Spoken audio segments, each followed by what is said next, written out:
Region 1 battle. Murphy comes in riding a 2-game losing streak with an embarrassing shutout loss to McGill last week. Across the gridiron, Baker's riding high with a 3-game winning streak of their own.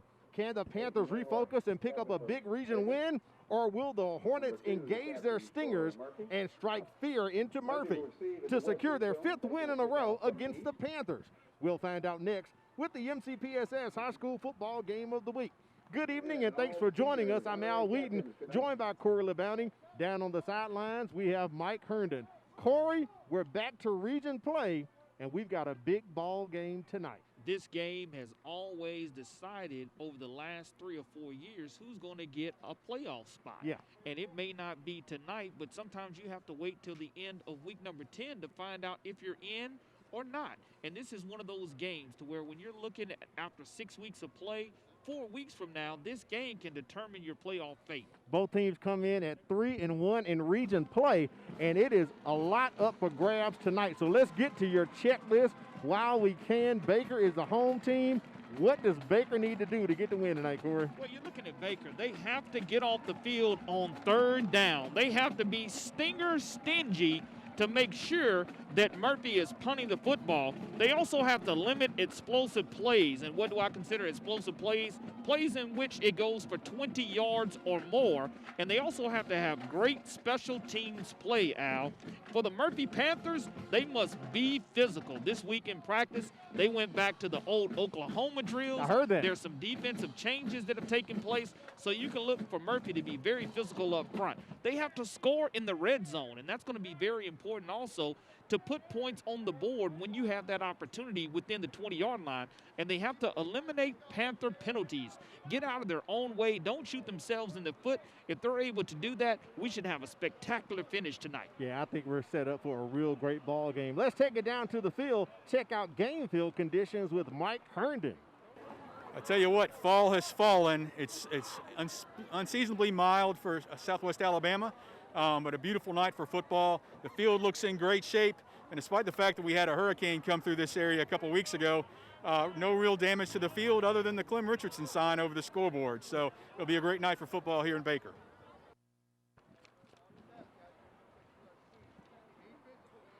Thank you, Mike. We appreciate that. We're moments away from kickoff, so we're going to take a break and come back. It is Murphy versus Baker. Big region ball game tonight in the Hornets' Nest. Don't move.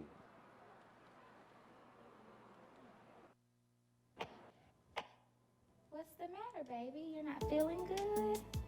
School-aged children are at a higher risk of getting and spreading germs and viruses. To help protect the spread, students are encouraged to stay home when sick. Parents, it's important for your child to remain at home at least 24 hours after they no longer have a fever of 100 degrees or higher without the use of medications. Please help us maintain a healthy learning environment.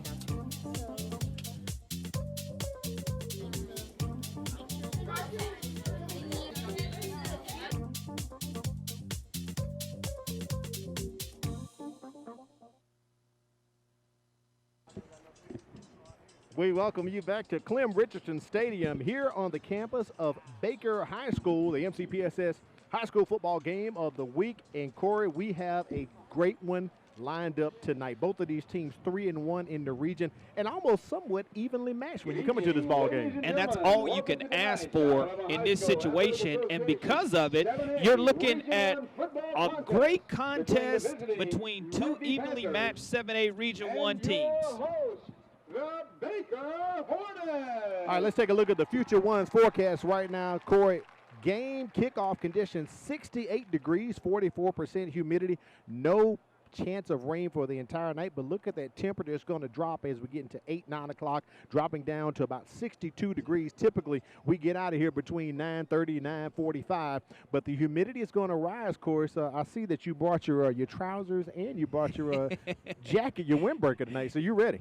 fall is in the air, as Mike Herndon alluded to, and because of it being high atop this press box, I had to make sure that I did not get the chill bumps as we continue to get deeper into this contest. Let's take a look at the impact players before we get to kickoff. But, Corey, let's hold on to that because referee Sean Kelly and his crew, they have broken from their huddle.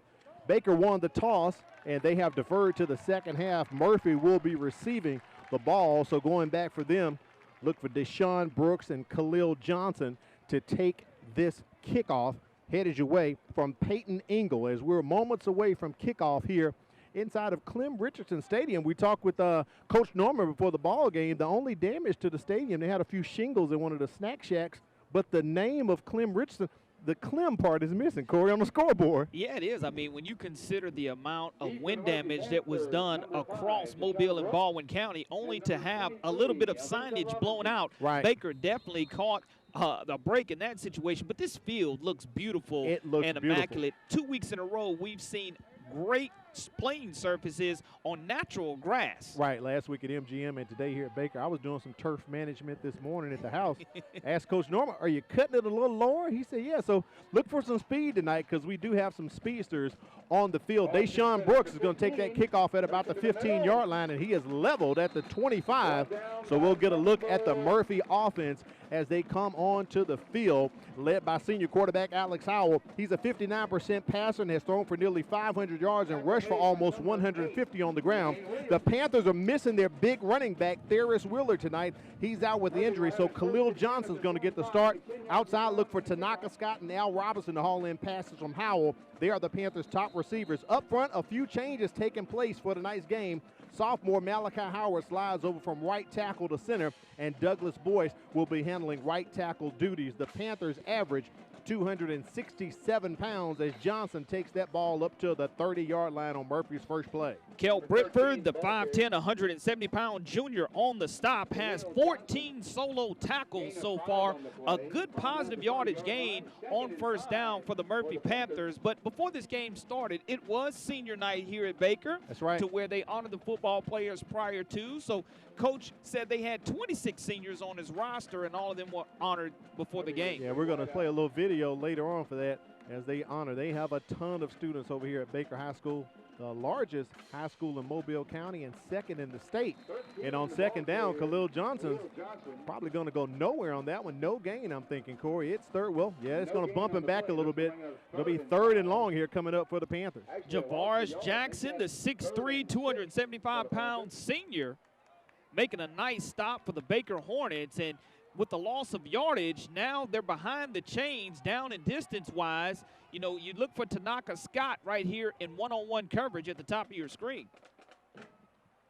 Three receivers to the bottom here for the Panthers as Howell's looking to connect. He's going to keep it. Not enough to pick up the first down. He's going to be short. So it looks like the Panthers are going to have to punt this one away.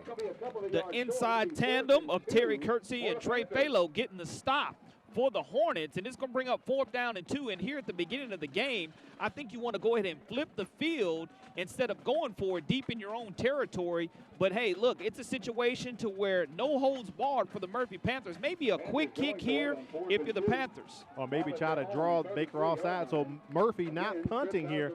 It appears as if they're going to go for it. Coach Rico Jackson's going to take the gamble. And it does appear as if Howell's trying to draw him off the play clock under 5 seconds. And Coach Rico Jackson, as we know him, calls timeout, Corey. That is him, his M.O. He does not take those timeouts back to Midtown with him. He goes ahead and utilizes. I think a couple of weeks ago, we saw him call 3 timeouts in the first quarter alone. So he is going to use all the timeouts at his disposal. You're looking at the impact players tonight, and making an impact in tonight's 7A Region 1 game for the Murphy Panthers, Tanaka Scott. He's going to play both sides of the football, a wide receiver and cornerback. Cornerback being his new position this week full-time. Jabyron Nettles also the big plugger for the Murphy Panthers. And for Baker, Terry Kirksey. He's an outstanding linebacker to go along with the running back offensively, Jay Sean McMillan. Yeah, you just talked about Kirksey. So on to punt for the Panthers, Traven McDaniel back to receive for Baker. Looks like it's going to be LaDarian Craig, I believe. Or if not, it'll be Javen Williams. Get a look at the number. Terry Waters actually back there, and that punt is shanked by McDaniel, and not very much on the punt. So Baker comes out. Their offense at the helm for the Hornets is junior quarterback Landon Larry. He's a 52% passer, has 5 touchdowns and 3 interceptions on the season. Wideout Jamari Hawkins, he can catch it for Baker, and he can run it. He also leads the team in all-purpose yards.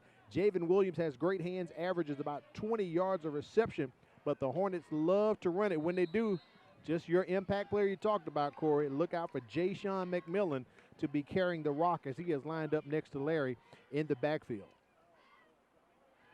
Larry rolling out, does have a guy open and gets that one connected. Jamari Hawkins, just talked about him, leads the team in all-purpose yardage. About an 8-yard pickup for the Hornets. Makes his 20th reception of the season. Great job of Landon Larry rolling outside of the pocket, and a great route by Hawkins in that situation because he separated himself from the defensive back, and it's going to be a first down for the Hornets. So that's enough to move the stick. So they're going to hand this one off to Ja'Shawn McMillan as he goes up the middle. Great run and burst of speed as McMillan picks up another first down from my vantage point here atop the press box. Anytime you can get to the second level, you know your offensive line has done a great job. Tyrese Williams with the stop for the Murphy Panthers, and anytime that the push is as good as it's been so far on these first couple of possessions, Baker is in business. So after Murphy goes 3 and out, the Hornets on the move trying to get into the red zone. McMillan takes it into the red zone, puts it at about the 16-yard line. And Baker is on the move so far. Isaac Williams, the third, from a strong safety position, makes his 27th tackle of the season. But you're looking at this push and the positive yardage that the Baker Hornets have gotten so far on this drive. They're just dominating the line of scrimmage these last 2 runs and are running great routes. So you can tell the scripted plays by offensive coordinator Justin Patterson has been superb and executed well this first couple of minutes. Ball sitting at the 16-yard line. They go back to McMillan, and he is met at the line of scrimmage by a few Panthers. Looks like maybe a 1-yard gain there for the Hornets. Jalen Williams with the stop, the big defensive tackle. He's a senior for the Murphy Panthers, and now you're at 3rd down and 2 yards to go. The Panthers are trying to deny the Hornets in the red zone area, switching personnel. And the thing is, once you get the personnel in that you would like, the execution has to be there with enough time on the play clock and 10 seconds left right here before they break this huddle. Larry comes out of the ball game, so it looks as if the Hornets are going into a wildcat formation here. Ja'Shawn McMillan waiting to take this snap and does have it off to Hawkins as he cuts around the edge, and that's a 15-yard. Is it a touchdown, Corey? Let's see what they mark it. That's a touchdown, 15-yard touchdown on the end-around run by Jamari Hawkins. Great job. No containment. The only person who had an opportunity to catch him was cornerback Tanaka Scott, but Hawkins, the 5'9", 170-pound junior, with his 28th rush on the season, adds to his 187-yard totals. Now he's close to 200 yards on the season, the point after pending for the Hornets. The kick is up, and Baker is on top 7-0 early in the contest at the 7:37 mark. Let's take a look at the replay coming up here.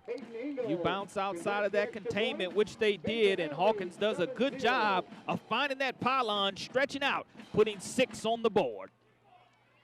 So the Hornets on top 7-0 early in the contest. Corey, I'm trying everything I can to hear you here atop the Baker press box. The PA system is right next to me, and brother, it is on crunk, right, if you know what I'm saying. Tony Scarborough, he is the PA announcer. He's the legendary Hall of Fame girls softball coach, but does a great job calling for the Baker Hornets. That was a 5-play, 44-yard drive for the Baker Hornets that led to 6 points on the board. Here's some video of senior night that we recorded earlier. Baker is going to do senior night for the next 3 ball games, Corey. They have 3 in a row coming up. Next week they have Pine Forest and Fairhope, but these are some of the images earlier from the ball game. Coach Norman told me they have to separate it in 3 weeks because of social distancing. Basically, that's what it comes down to. We have been here before, And when they do senior night at Baker, oh my goodness, it could be 30, 40 minutes by the amount of kids that they have participating, not just in football, but basketball, volleyball, band, bowling, track, so many sports. But here's the biggest thing.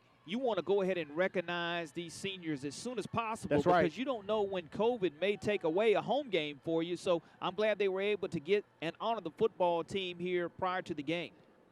Hornets on top, 7-0. Deshaun Brooks is going to take that one, and he's coming to our side right here in front of the Baker home side and takes it up to the 49-yard line. Great return by Brooks for the Panthers. And you're looking at this Murphy Panther offense that came in averaging 15.8 points per game. They stalled on that first drive. I guarantee offensive coordinator and head coach Rico Jackson's going to make the adjustments. But it's a great return now on Murphy's second possession. They get the ball right at midfield. Will have an opportunity with the full playbook at the disposal of offensive coordinator Rico Jackson being at the 50-yard line. All right, two backs behind Howell. 1st and 10, ball on the 50. Howell looking for someone, cannot find a receiver. That one is incomplete as he was trying to get it out to his wide out there and couldn't connect. It'll be 2nd down for the Panthers. Tried to hit the back shoulder throw to Joshua Reynolds. He's a junior wide receiver, wasn't able to connect with them. And you're looking now that this Hornet defense, again, being very stingy. Defensive coordinator J.C. Todd gives up 16 points per game. But again, Baker 3-1 in the region, right alongside of Murphy, having that overall 3-2 record, have putting together a string of wins and are trying to continue the great defensive dominance that they've had the last couple of weeks. 3 receivers here to the near side. They fake it to Javante Carter, and they go to Tanaka Scott on a little bubble screen there, Corey. And Baker responds. That play took a long time to develop. It's 3rd and 10 for the Panthers. Anytime you have to cut back to the middle of the field and the blockers cannot sustain that, that screen gets blown up because you normally want to take that screen and try to bounce to the outside to the numbers instead of cutting it back to the inside. That's where the teeth and the heart of the defense was for the Baker Hornets. Now you're looking at a 3rd down and 10 situation for this Murphy offense. So they have a plethora of wide receivers, but being without their big running back, Ferris Wheeler, that makes a difference on early down and distance situations. It really does. They're going to go to Khalil Johnson, and he has met squarely in the backfield. LaDarian Craig helping out. I'm sorry, Terry Kirksey in on that tackle, and someone else, Corey. I didn't get his number, but Baker was in the backfield waiting on Khalil Johnson. Outstanding defensive stop. Now when you're right here with a 2-yard loss, you went nowhere on 3 downs, but lose 2 yards. It looks like there is going to be a flag on the play as we take a look at this instant replay. One of the Panthers lost their helmet, but Sean Kelly and his crew are discussing things. Right now the ball is placed at the 48-yard line. It's our 3rd ball game featuring Sean Kelly and his crew on the Mcpss High School Football Game of the Week, so he's quite familiar with us and us with him, Corey. No question about it. He knows where to find that camera and make the correct call.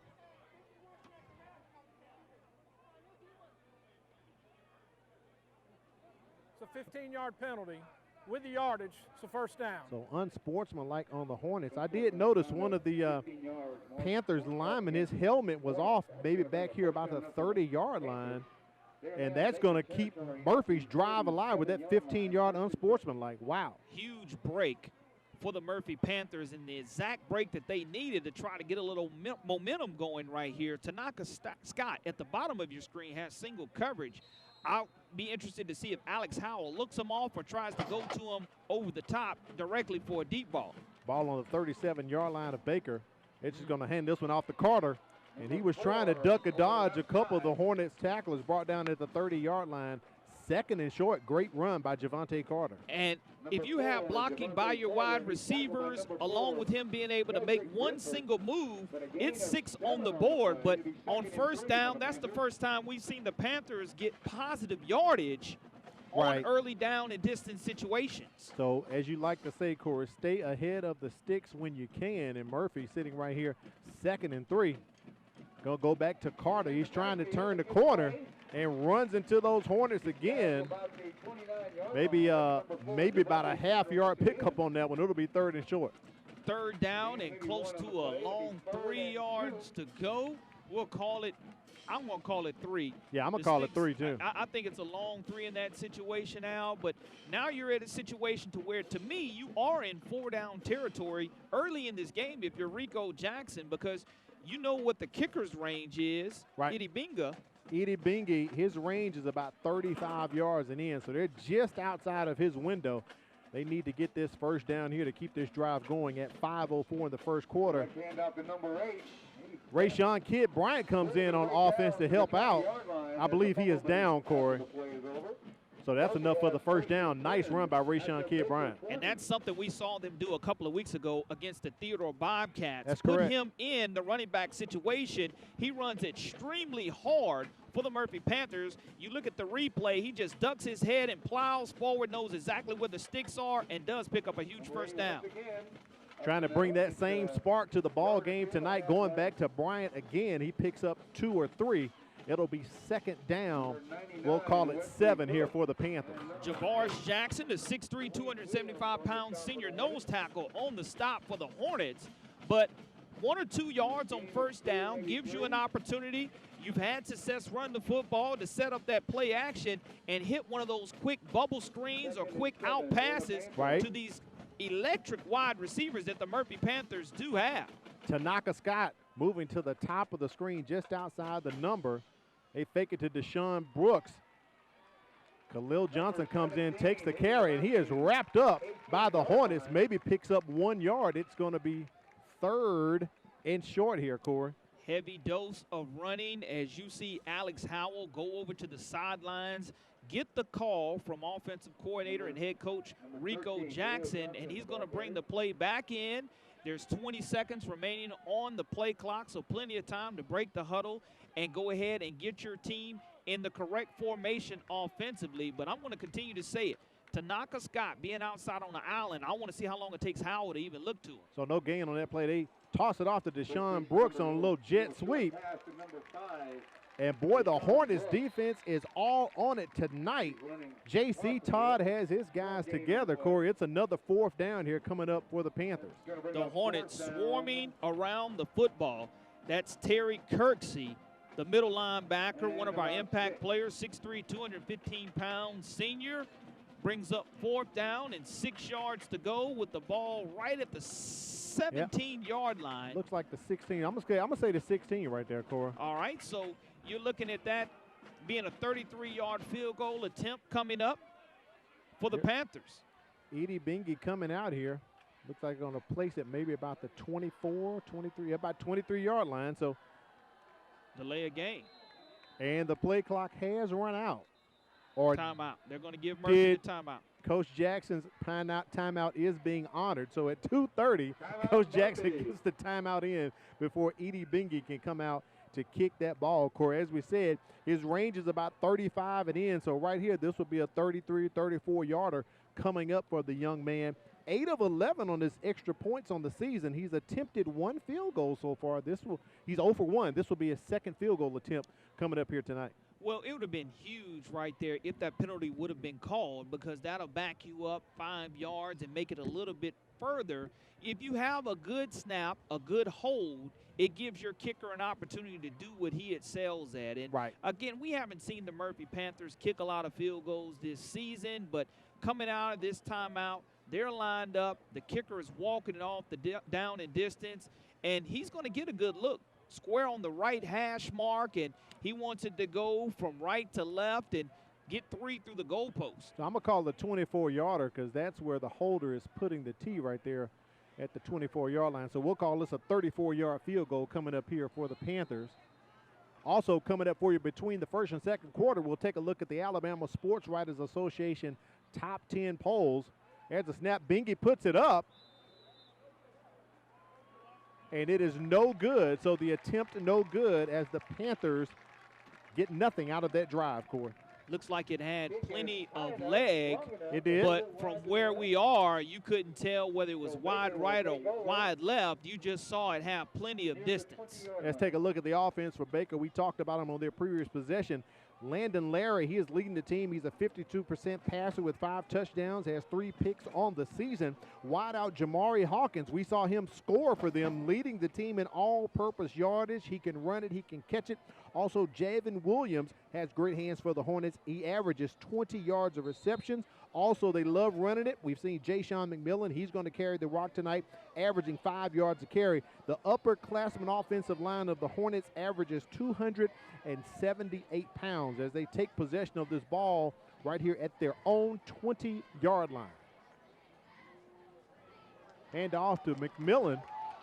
Comes to the near side. He's going to be tackled probably about the 28-yard line. Great run for Jayshawn McMillan. Isaac Williams III again pushes him out of bounds. Anytime we start mentioning the secondary members being the primary tackler, that means the offensive line and the running back have done a great job getting to that second and third level. Second and short coming up here, maybe about 2 yards for the Baker Hornets, having a great first quarter so far. A minute 51 remaining here in the first quarter on their first possession. They punching into the end zone. Baker coming out there with that muddle huddle, as you like to call it, Corey. A little stutter step from McMillan to hold close, but he waited. It opened back up. He picked up about 1 yard. Take a look at the Panthers defense. They play a 4-3 and average 233 pounds with senior defensive end Jaquan Evans leading the team in sacks. He has 7.5. Strong safety Isaac Williams is the team's leading tackler, has nearly 50 on the year and 2 sacks. In the secondary, Andre Hunt will be ball hawking, and we talked about 6'4" wideout Tanaka Scott coming over from offense to help out in the secondary. I believe we have a flag on the play coming up here. Nice hard count by the Baker Hornets. Smart and it's move. Going to give the Hornets The a snap. first down. That encroachment on the defense. With the yardage, it'll be a first down. Smart move by offensive coordinator Justin Patterson. Had him on the toes and just dropped the hard count and got him. Sean Kelly, we talked about it. This is our 3rd ball game with him and his crew. Also helping him out, Dick Forward-Day, Sam Fairley, Anthony Garrett, Willard Ford, Jamari Harris, and Carl McDowell. We saw all those men on the field earlier before the ball game. Corey had a chance to chat with him. Our 3rd time seeing him this season. Yeah, I mean, very familiar crew, but Baker's trying to march down the field right now. A little jet sweep handoff to Hawkins. I told you they're going to go to him a lot tonight. He can do a lot with it. That's a first down, and the Hornets are in Panthers territory. It's a great breathing opportunity for Jayshawn McMillan, very similar to what Theodore does. You look at that blocking on the left side of the football for the Baker Hornets, and Hawkins, once he gets past the line of scrimmage, turns on the burners. Big pickup for the Hornets. Landon Larry sets up this little quick bubble screen, gets it out to his receiver, Terry Waters. And Waters goes backwards, Corey. It's going to be a loss on that play there. They're going to give him yard to gain, which is no gain, actually, so it'll bring up second down and 10 yards to go. Give him his forward progress. It so did. They're no gain on the play. They will honor that. And it's a good job of Waters holding on to the football. He was 1 block away from having an opportunity to spring that for a big one because, again, Baker's been running the football to set up the pass. And in that situation, we're going to be at the end of the first quarter. That's going to wrap it up. Baker on top 7-0 over Murphy. Great first half. Both teams had the ball 2 times. We're going to get ready to bring you your state polls coming up here from the Alabama Sports Writers Association. We'll be right back. You're watching the Mcpss High School Football Game of the Week.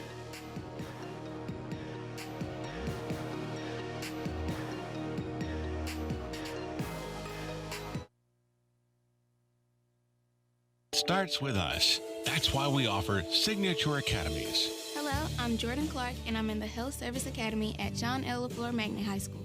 My future career is to be an obstetrician-gynecologist. With this academy, I'm learning firsthand from people already working in the industry. Shadowing them on the job really makes me want to study hard and work harder towards my career goal. Signature Academies are open to all students in Mobile County Public High Schools. Visit mcpss.com.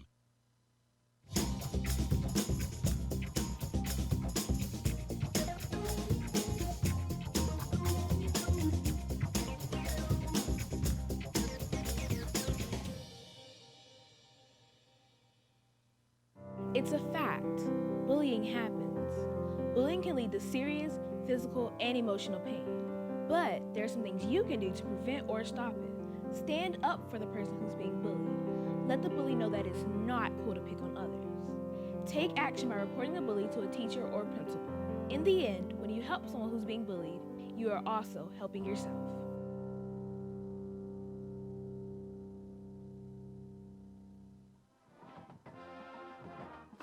I'm here with a VIP at Baker High School, Principal John Peru. And Mr. Peru, senior night tonight looks a little bit different than past years. How are we doing that this year?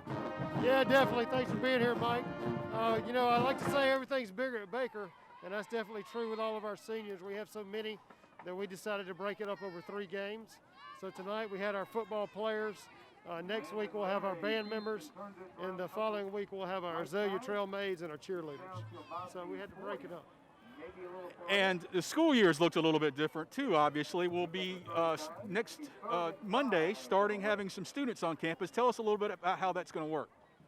Yeah, we're pumped over here at Baker. We're really looking forward to getting our kids back on campus. So Monday we got the freshmen coming back, so we'll have about 339 kids coming. The following week we'll have our juniors, right around 150. Normally we're averaging about 630 a class. So normally we have about 2,500 kids on campus. I look forward to right now having about 1,000, so we're looking forward to it. Our teachers are doing a great job with online learning, and now we're going to do a great job of teaching kids in front of us while we're teaching them online and at home, so we're excited. Tell us a little bit about how that may, the school day may look a little bit different here at Baker with class changes and let in and let out. Well, everything is going to look different here at Baker. We've had to change our arrival, our dismissal. Everything will be staggered. When we change classes, we'll do it by grade level. When we come into the building, we'll do it by bus riders, car riders, and then our drivers. And then when we dismiss, we'll do that by grade level also. Thanks a lot, Mr. Peru. All right, guys. Appreciate y'all being here. Appreciate that, Mike. As the Hornets break from the muddle huddle, and they give it off to Deontay Smith, Corey, and he hits a wall of Panthers, and he's not going to get the first down. That's huge stop for this Murphy Panther defense led by defensive coordinator Tellis Stone. You give it to the upback, a.k.a. the fullback, Deontay Smith.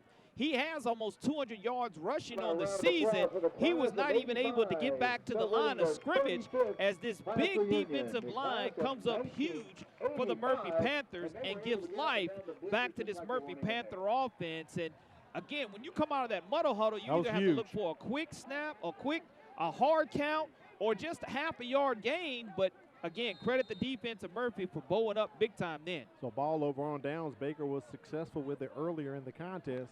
Could not pick up the first down right there. Trip receivers to the bottom of the screen, and Howell was trying to connect with Tanaka Scott. Seems like something happened. I don't see any flags on the play.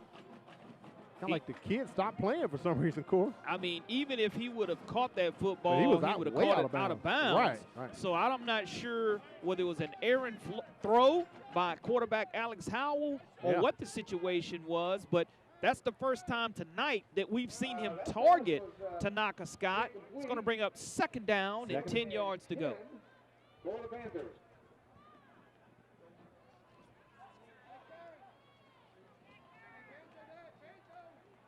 Stack receivers here on the near side as we have a fumble snap. And let's see who's going to land on top of this one, Corey. That's going to be Khalil Johnson. And you know, anytime you have a quarterback-center exchange problem, you look at, did the quarterback pull out too early? We'll say Alex Howell in that situation pulled out a little bit too soon away from his center, Malachi Howard. Howard normally plays right tackle, so this first night playing center tonight, we were wondering if that was going to be a problem for the Panthers. So far, pretty good up to that point. And Khalil Johnson is rocked at the 35-yard line. Great job by this Baker Horner defense. I don't have a number on that young man on the depth chart, Corey. Let me look over. Gary Byers on the hit there, Corey. Don't have him on a depth chart for the Hornets, but he came in and rocked Khalil Johnson's world right then. Just like that, I mean, you get a turnover and on downs and not able to do anything like it. Murphy goes 3 and out unless they attempt some type of fake punt here. Second time the Panthers gone 3 and out tonight. McDaniel's punt almost tipped at the line, Almost blocked there is Javin Williams. He's going to fair catch it. Going to place it at the 39-yard line of the Hornets. And Baker is going to get the ball back in their own area. Great. Baker won this ball game last year, Corey, 31-28. But the Panthers have lost 4 straight to the Hornets. So Baker trying to pick up a 5th win in a row over Murphy if they can do that tonight. But a big region win with both of these teams notched at 3-1 in the region. Yeah, I mean, we said at the beginning of this telecast that it was going to be an evenly matched contest. And so far, through a quarter and a half of play here at Clem Richards Stadium, that's exactly what we've seen, as the Hornets now are going to have an opportunity to try to get the football to a fresh Ja'Shawn McMillan. Our second time featuring both of these teams this season. A little botch handoff between Larry and McMillan. Corey, maybe miscommunication going on right there. Timing was not what it needed to be. You look at the replay and just a misstep, and like you said, that was lucky not to be a turnover. Right. It's going to be a 7-yard loss.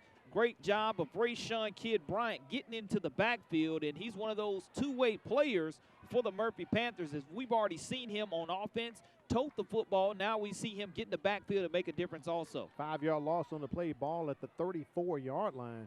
Kidd Bryant all in the backfield on that one.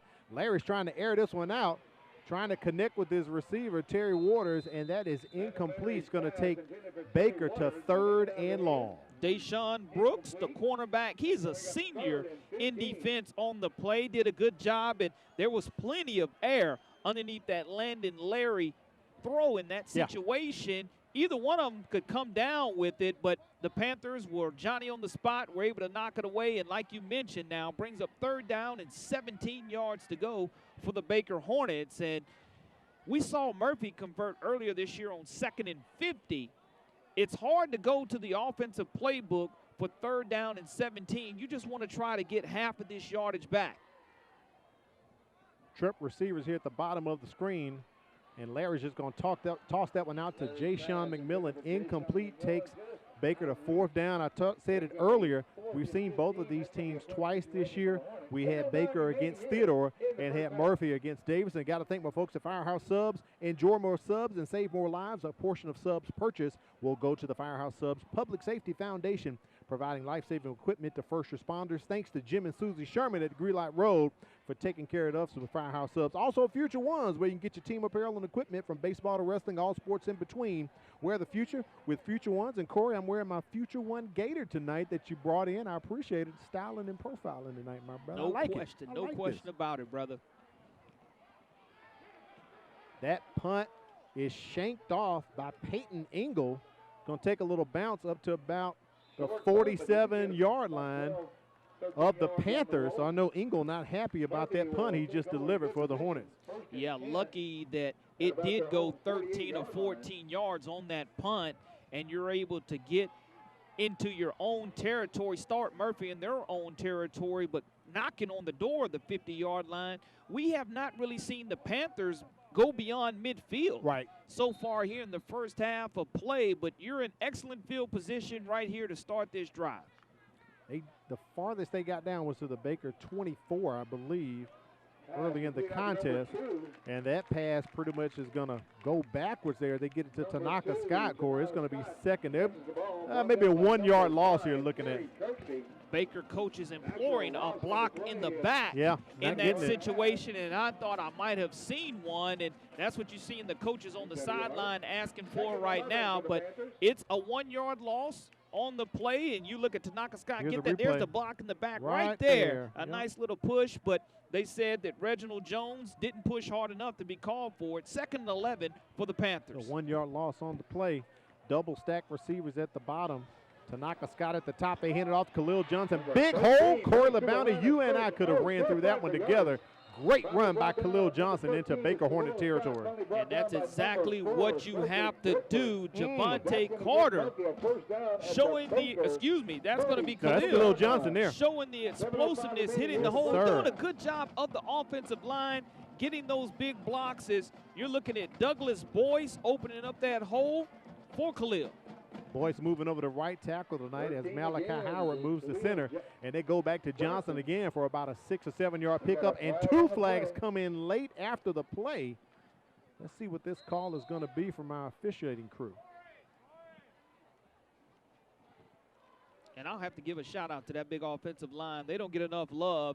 Devin Smith, Zykees James, Malachi Howard, Jalen Haston, and Douglas Boyce opening up holes on this drive for the Murphy Panthers as they're getting deeper in Baker's territory. Matter of fact, this is the deepest they've been in the first half. Close to it. They did. Remember, they had that field goal attempt, of course, so they got down a little farther. Offsetting penalties. So offsetting penalties, unsportsmanlike conduct. That offensive line you talked about averages 267 pounds. So a lot of beef up there for those young men. So it's going to be first down and about 5 yards to go here coming up. Sorry, second down and 5 yards for the Panthers. And that's what you want if you're the Panthers. Put yourself in a presentable down and distance situation. Going back to Khalil Johnson once again, and look at him, Corey, nothing but green grass, and Khalil Johnson hits pay dirt. That's a touchdown, but a late flag on the play on the near side.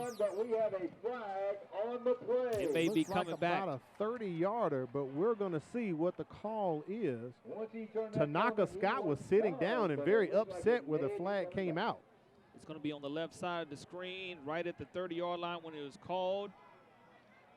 From the spot, if it is a holding. Yeah, we just had offsetting unsportsmanlike just before that possible scoring run by Khalil Johnson. Sean Kelly and his crew discussing it. And you can see right there to the left, Coach Rico Jackson just waiting for the outcome. And it looks like kickoff, it's going to stand. So whatever it was against Baker. We got, after the play, of unsportsmanlike on the defense. The same player has 2 unsportsmanlikes, so he's ejected. Wow, that's huge. I that's see Ladarian Craig coming to the sideline, Corey. I wonder if it's on him. It Number is. 2. Yep, and he just threw his helmet down. Unbelievable. Craig has 3 interceptions on the season. And for the Hornets, and Coach Steve Norman wants that explanation right now. Yeah, I mean, anytime you get 2 unsportsmanlike called That's on true. you will be ejected from the contest. And that's a situation to where you're looking at a young man whose senior night ended early here at Clem Richardson Stadium. You see Carl McDowell right there, official, pulls out his notepad and pencil as they making notes of this situation. And Craig walking on the sideline, visibly upset. He threw his helmet down when he came to the Baker sideline. So unfortunate for the young man. We watched him walk across the field on senior night. They're getting introduced tonight. We did, and the touchdown stands for the Baker Hornets, and it looks like it's going to be right at a 31-yard touchdown that is going to be given to the Panthers, but great blocking, good job of bouncing it to the outside. Khalil Johnson stepping in for Tharis Wheeler. Doing great. So far. Doing great. 57 yards so far on 9 rushes by Khalil Johnson. He's coming in doing a great job. He is picking up the load and toting it quite well. 15 yards, both of them will be on the kickoff.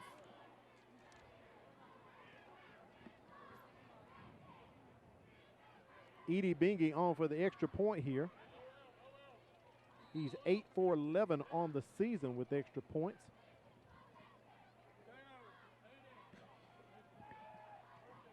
And Bingy kind of puts that one off to the left, Corey. Well, excuse me, it is good. So we're tied up 7-7. Corey, how about that scoring drive right there? 4 plays, 52 yards, and that's the most explosive that we've seen this Murphy Panther offense be all night. You mentioned earlier, I misspoke about them having it inside the 20-yard line with that missed field goal, but they were able to cash in there, and at 6:41 remaining here in the second quarter, we're knotted up at 7. Let's take it down to the sidelines, check in with Mike Herndon. What's going on, Mike? I'm here with our Director of Communications, Renee Phillips, to talk a little bit more about the students returning to campuses.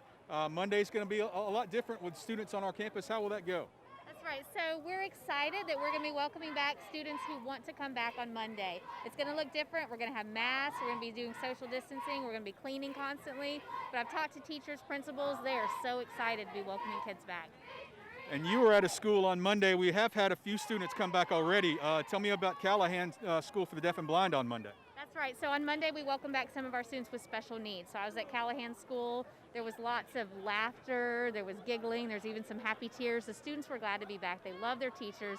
Even though they're socially distancing and doing it differently, you still feel that love between that student and that teacher, and we're going to see that again on Monday. Now tell us which students will be coming back tomorrow, and tell us a little bit about how their day is going to look different. That's right. So on Monday, we're welcoming back pre-K, kindergarten, 1st, 6th, and 9th grade so that we can spread out. And then over the next 2 Mondays, we'll welcome back more students. We're going to be wearing masks if you're in grades 2 and up. We're going to be spreading students out as much as we can with social distancing. Some students will be eating lunch and breakfast in their classrooms. We're going to limit the movement in the hallways. And we're going to have constant cleaning with a disinfectant that does fight COVID-19. And what are some things parents can do to help us guard against the spread of the virus? That's right. So one thing that we do know as we go back, we will have COVID-19 cases. And so what we need parents to do is to help us to fight that and keep those numbers down. So the main thing is monitor your child's health, take their temperature. If they have a fever, if they're sick, leave them at home. Do not bring them to school if they're sick. Thank you much. We'll look forward to seeing the students on Monday. Thank you, Mike. We appreciate that. Also coming up at halftime, we're going to have a back-to-school video that we'll play during halftime to give you information about the return to school for some of the kids here in the Mobile County Public School System. Coach Norman called a timeout right before the kickoff. It appears as if after those 2 penalties, Murphy will be kicking the ball off at the Baker 30-yard line, but Coach Norman didn't like something he saw on the field with his guys going out there, so he called the timeout and burned one there. Well, you just want to make sure that you had the correct personnel in the football game with the ejection that took place by Ladarian Craig, because he probably played on special teams for the Hornets also. And I was going to say, I'm sitting here thinking about it. Murphy does special teams by committee. Corey, I wonder if an onside kick could be attempted right here. What do you have to lose? You're on the 30-yard line of your opponent. I say you go ahead and kick it through the back of the end zone. Don't give your opponent an opportunity to score on special teams. Make them earn it the old-fashioned way and go the 80-yard route. Yeah, I wonder if that's why Coach Norman called that timeout. He has his hooligans ready. Here's Edie Bingy. Corey, I've never seen a kickoff from the 30, and there it is on the ground as he squibs it, and Baker's going to pick it up. Coming out of the end zone for them. The Panthers with a great run. Great run by the Hornets as they jump on that one. Looks like Kel Bridford. And Corey, he salvaged something that could have been tremendously bad as he picks it up right there. And Bridford comes to the near side and takes it to the 50-yard line. Well, again, you had an opportunity there to go almost 99 yards, and you were one player away from taking it to the house, but you have great field position nonetheless right here at 6:29 remaining in the second quarter at a 7-7 game. You know the no heat timeouts tonight, so Baker, they're going to try to capitalize off that kickoff momentum. Landon Larry looking to air this one out. Has Javen Williams just past the outstretched hands of Williams. Incomplete. It'll be second down. Baker went for the kill shot there.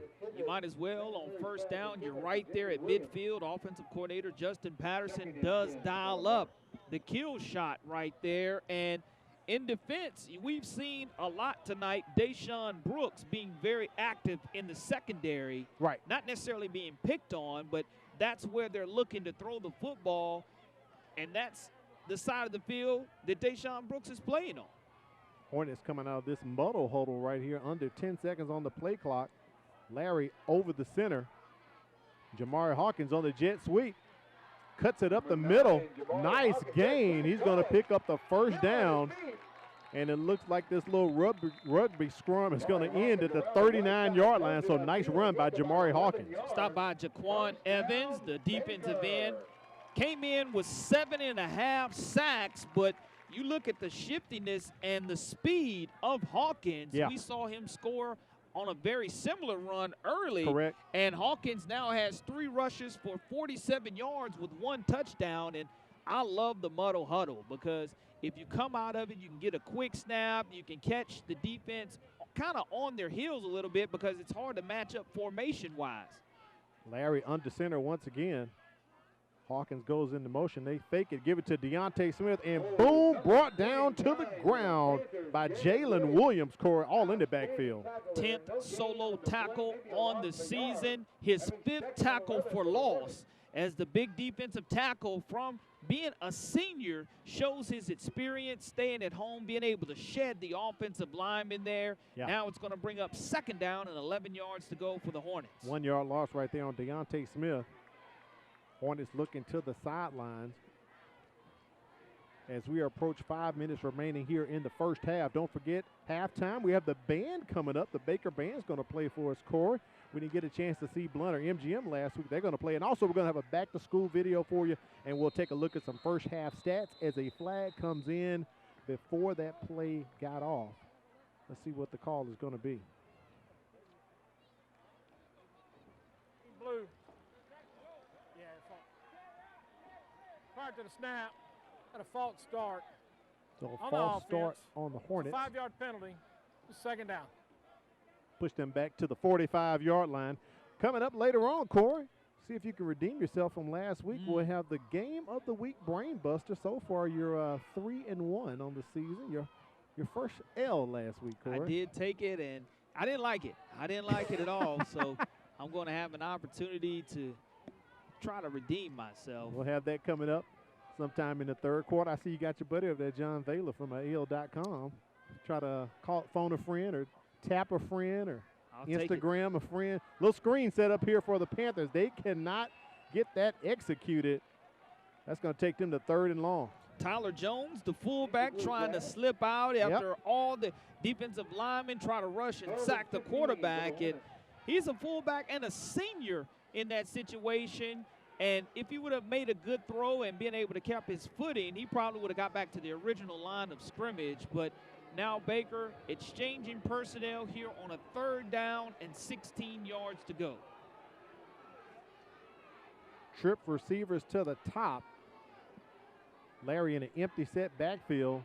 Zips that one across the middle, and Javen Williams hauls it in. Let's see where the spot is going to be. Wow, nice catch by Javen Williams. I think he's going to have enough for a first down. 9th reception of the season, and he's going to be getting that first down as he's able to hold on.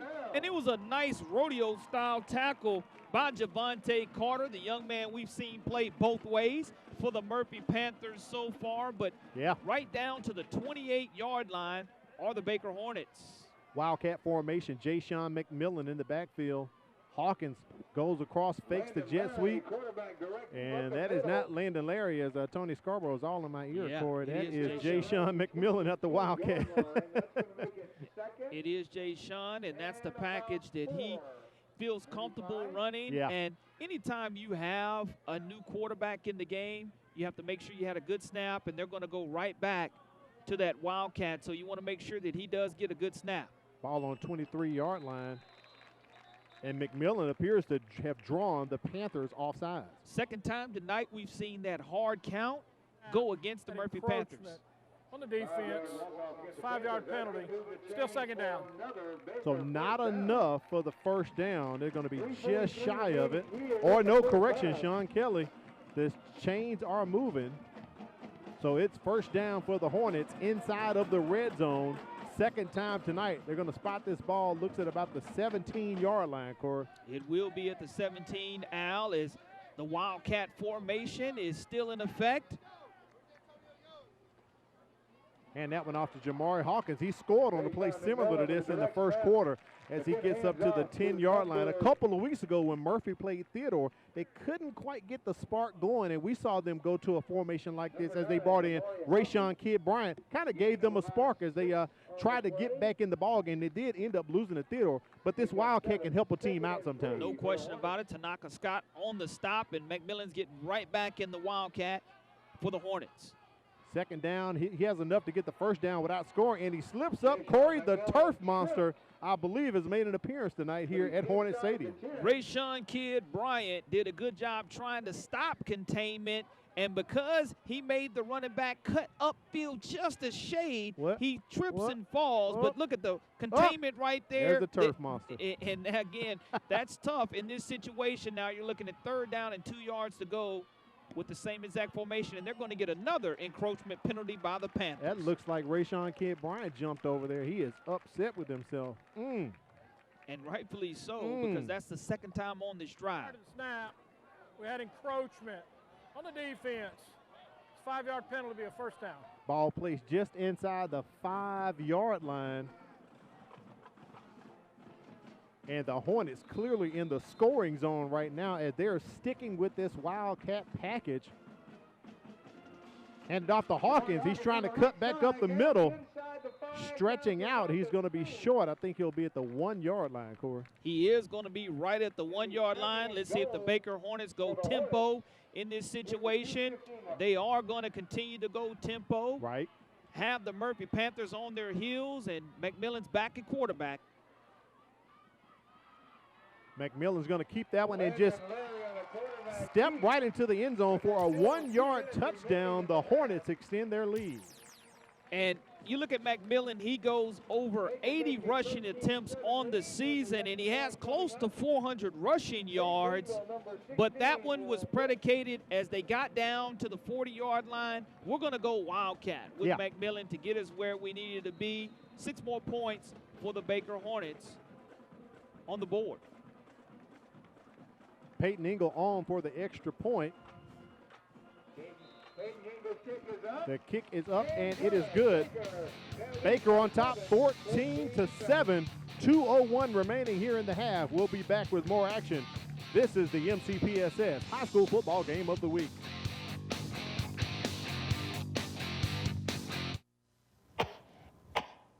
What's the matter, baby? You're not feeling good?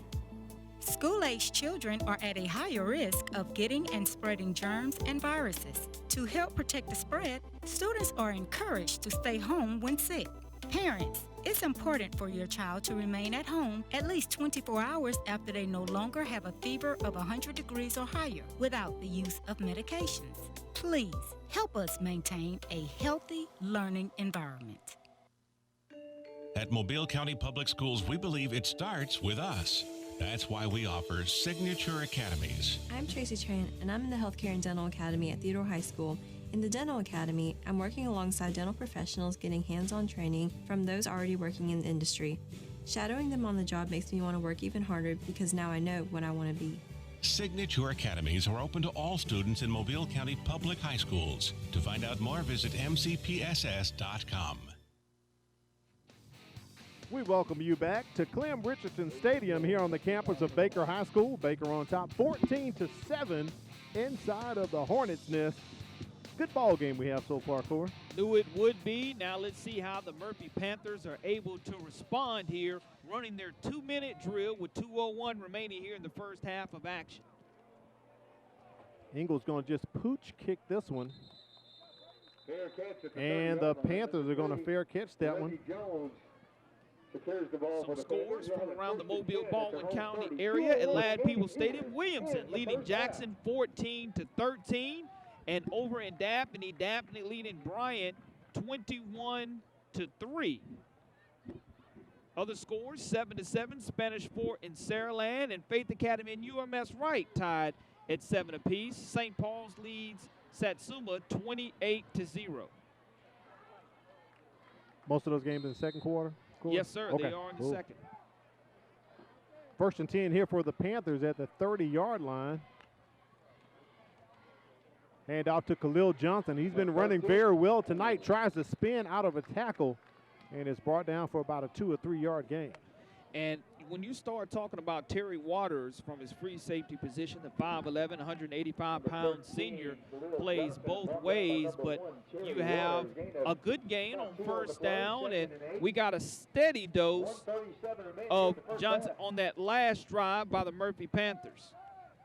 Howell looking to air it out. Tanaka Scott is open, throws it just a bit far outside. Kel Bripper was giving coverage there. Be third down, coming up by 7 yards for Murphy. That's the shot that I love for Murphy to take. Yeah. Because, again, Tanaka Scott, if you put enough air under that ball with his 6'4" frame, he's either able to go up and get it and or catch it in stride. Third down and 7 yards to go now for the Murphy Panthers. It'll be interesting to see what they decide to call here, because you don't want to give the Baker Hornets back the football on your side of the field. And speaking of calling, Rico Jackson is the offensive coordinator. Alex Howell was over there talking to him. Play clock down to 2-1. They get the snap off just in time. They go back to Johnson. He's got room and hops over the 40-yard line, and that hop helped him out. He's at the 41. That's a first down. Does pick it up, but there's 1:15 remaining here in the second quarter. The Need clock tempo. stops Need for them tempo. to set the ball, but you do have to have tempo here with the ball being on the right hash. You look at the replay, and hard run by Khalil Johnson, being able to bounce to the outside, picking up the first down. Chain gang's moving a little slow tonight, Corey, for some reason. I don't know what's going on with them. Couple times first downs have been indicated, and they're just kind of waiting around. You do clock the football, save yourself a timeout in that situation. We'll bring up second down and 10 yards to go. Well, the down marker still says first down, Corey, so I don't know. I think it's second down because he did clock the football in that situation because the Right. clock is There we stopped. go. Like I just said, the chain gang's kind of moving a little slow tonight, man. I don't know what is happening because Howell did clock the ball.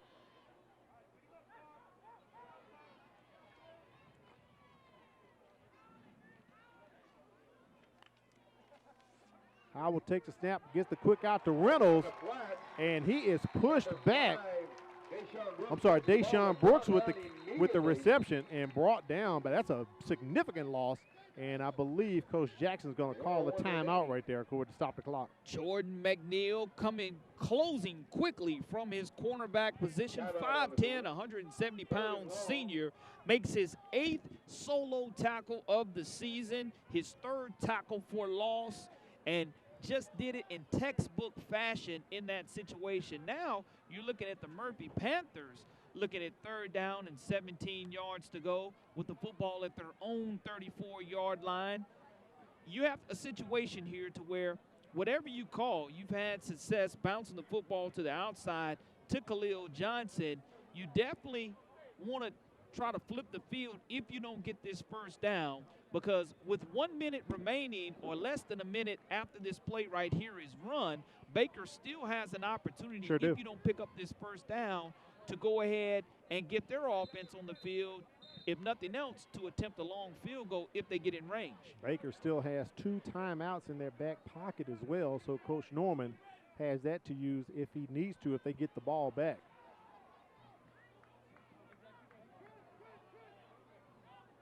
So ball on the 34-yard line of Murphy.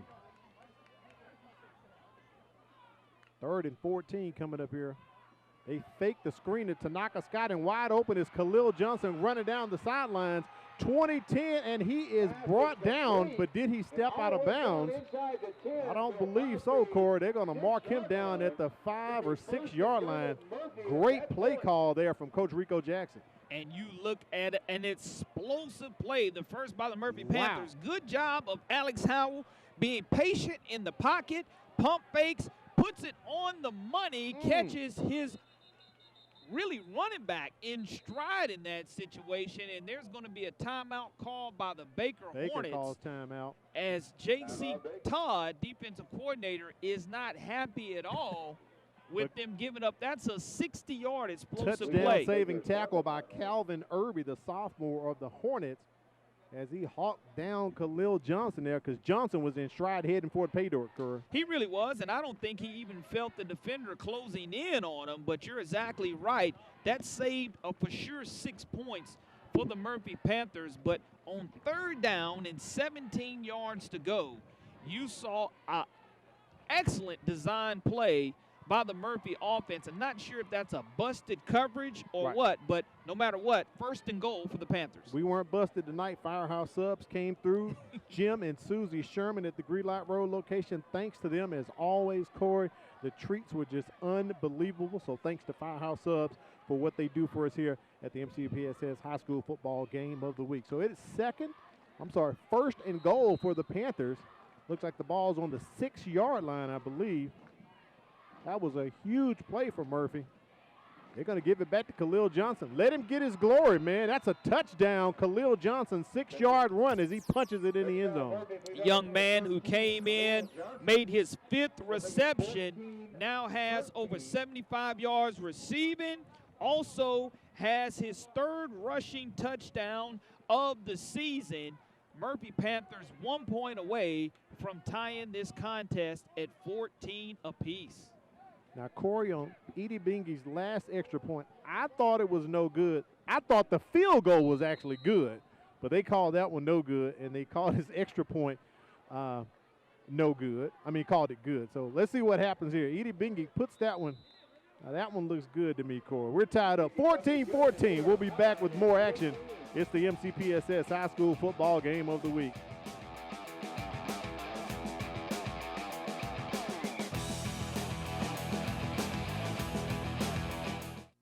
When it comes to getting your child through school, at times it can be overwhelming. What school to choose, what classes to take, how to apply for college. To help answer these questions and more, we would like to invite you to join us on Parent Connect as we take an in-depth look at some of the issues and concerns you may have about your child's education. So get connected with Parent Connect, weekly right here on the MCPSS TV network. Hello, I'm Katrina Frazier. And I'm Deborah Robinson, and we would like to be your next realtors. As homeowners, we know how confusing it can be searching to find that perfect home that fits your needs and budget. For that reason, it's important to have a reliable partner to represent you and to be there for every step of your home buying process. You'll find the services offered through Berkshire Hathaway, Home Services Cooper & Company Realtors are second to none. So whether you are buying or selling your home, call us today and let our experience work for you. Welcome back to the MCPSS High School Football Game of the Week. We're all notched up at 14 apiece here in the second quarter. That kickoff goes out of bounds. That results in a flag. So it looks like Baker's going to just possibly take this yardage, Corey. Kick out of bounds on the kicking team. Going to take the 5-yard penalty and re-kick. So they're going to re-kick then. Yeah, I mean, Al, you talked about the games that have come down over the last 5 years. Looking at Baker, 31-28 winners last year. 31-28. And we're heading toward that same type of finish that we talked about again at the top of the broadcast. These two teams know what's at stake, and they're going to lay it all on the line these next 24 minutes, going into halftime, making the adjustments. Last time Murphy lost 3 in a row was in 2018. They lost to McGill last week and Theodore the week before that. And the last time Baker won 4 in a row was back in 2015. As one of the up guys is going to take that. That's Terry Waters. Gets up to about the 41, 42-yard line. So we have 34.2 seconds remaining here, and Baker has the ball at the 41-yard line. What I was impressed with, though, by the Murphy Panthers is they got that ball with 2:01 remaining. And when they had the ball at 2:01, you knew you had to get your 2-minute offense in. Yep. Then on top of that, Al, you had 3rd down and 17 yards to go, and you still found a way to convert. Khalil Johnson being a workhorse, 12 rushes, 73 yards, 2 touchdowns tonight so far for the Panthers. Stepping up big time. That unsportsmanlike on the kicking team. Be a 15-yard penalty. Be first down. Corey, that's like the 5th or 6th unsportsmanlike in this ball game total tonight. So a lot of emotions going on from these young men. Well, you have to be careful because we did see Ladarian Craig get 2 called on him, very similar to what I saw at Saraland and Blunt on a Saturday afternoon at Ladd Stadium. Very rare that you see one player without a fight occurring get 2 unsportsmanlike conduct penalties, but you have to be aware of that as coaches and as players, knowing now that if I have one more, I will be ejected from the contest. Now the Baker offense takes over, trying to get a score here in excellent field position at the Panthers' 45-yard line. I was just about to say, Corey, they have gone from their 41 to the Murphy 45, and here's an opportunity where they could possibly get some points on the board. Larry looking to air that one out. Incomplete. Could not connect with Ja'Shawn McMillan. It'll be second down, but it stops the clock. Yeah, right at 30 seconds here. And I like the way Ja'Shawn McMillan tried to kind of sell the call a little bit. He was on a straight seam route. As the running back, he lined up out wide, and you know, even if you put that ball on the money and he makes it, you're in great field goal position, but you still at this point in time in the game and of the half have an opportunity to take a couple shots. Second down, Larry's just going to keep this one. Landon Larry on the quarterback keeper, brought down by number 29.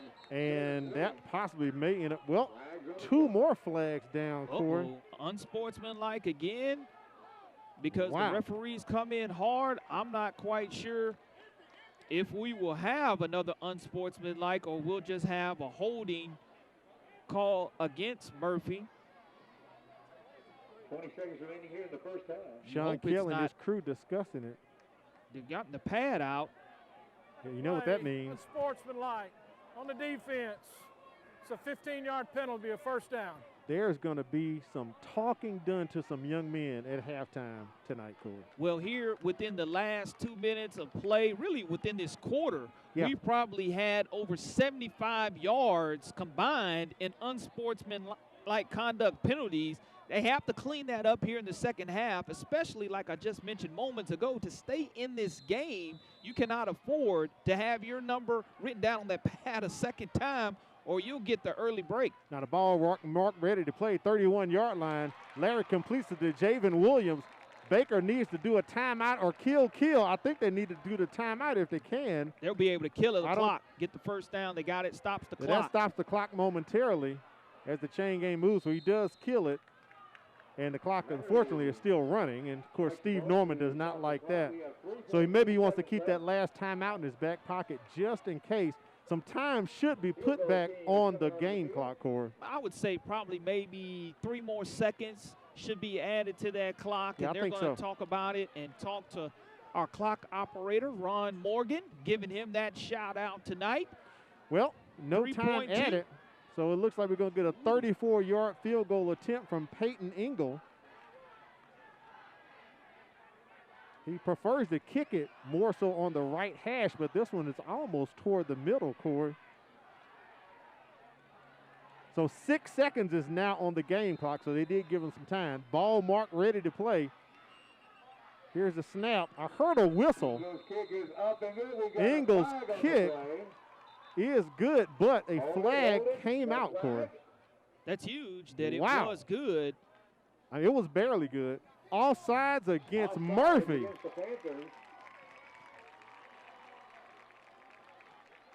So that pushes it 5 yards closer. And that one was true. It went through the It went uprights. through. It for barely 3. made it, but it was good.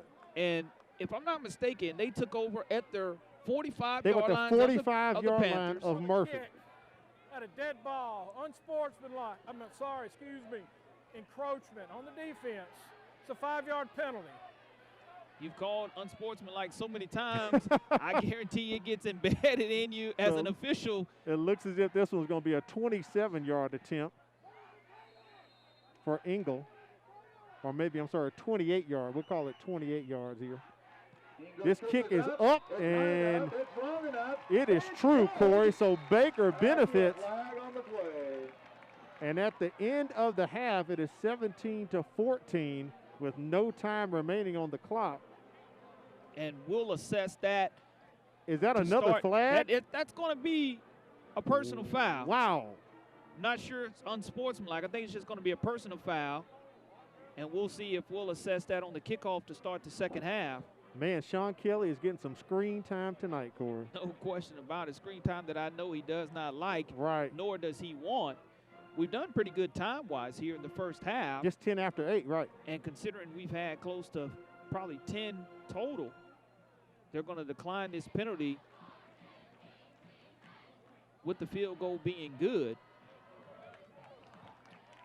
Penalty is declined. The field goal counts. So the penalty decline, Baker 14 at halftime. benefits from 2 unsportsmanlike conducts and an offsides, Corey, as they move the ball from the 45-yard line, and they get enough yardage to get a last-second field goal as we go into halftime. Yeah, that's huge as far as from a momentum standpoint in a game that could have been 14-14 easily going into the half.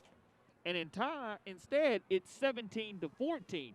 Now, with that being said, Al, the adjustments that have to be made in the second half are obvious. Clean up the penalties for both teams. Right. You don't want to get anybody disqualified in an excellent play game here in the first half of play. So when you look at the second half adjustments that are going to be made, they have to make sure, Al, that they go ahead and protect the football, as turnovers have been a small factor in tonight's game. But penalties have been a huge factor tonight, as we saw one Baker player being tossed, LaDarian Craig, as he picked up 2 unsportsmanlike, and also players being affected. Khalil Johnson has made a significant impact, 2 touchdowns for Murphy tonight. Standing in for Theris Wheeler, who did not get the playing ability tonight due to his injured ankle, but because of it, you need to be the next man up and step up like you're capable of doing, and that's exactly what has happened for the Murphy Panthers.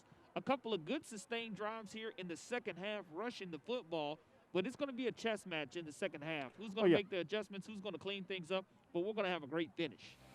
Let's take it to a break. We'll come back with halftime activities here at the Hornets' Nest. Baker on top, 17-14 over Murphy. Boy, this is a good one. Hello, my name is Kyla Brown, and I am redefining ready. I'm taking AP and dual enrollment courses that will help me earn college credits while in high school. I am studying dental science that will assist me in my career choice of becoming a dentist. I am a Student Government Association representative and actively involved in other activities around my school and community. And this is how I am redefining ready.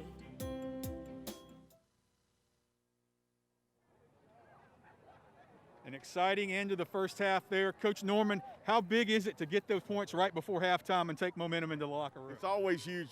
Every time we go in at halftime, it's the most important time to have points on the board. Even if it's just 3 points, it doesn't matter. We got to get some points before we go inside to get adjustments done.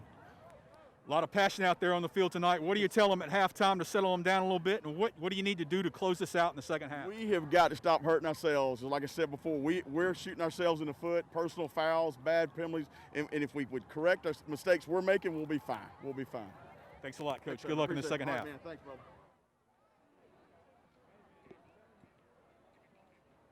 We'll be back with more halftime action. Baker on top, 17-14. It's the MCPSS High School Football Game of the Week. All right, give me a spot. You know my motto, safety first. They could be dangerous. I think we should call animal control. Animal control? To be safe. Don't worry. Just... I got this. It's a new motto. You don't have to be perfect to be a perfect parent. There are thousands of teens in foster care who don't need perfection. They need you.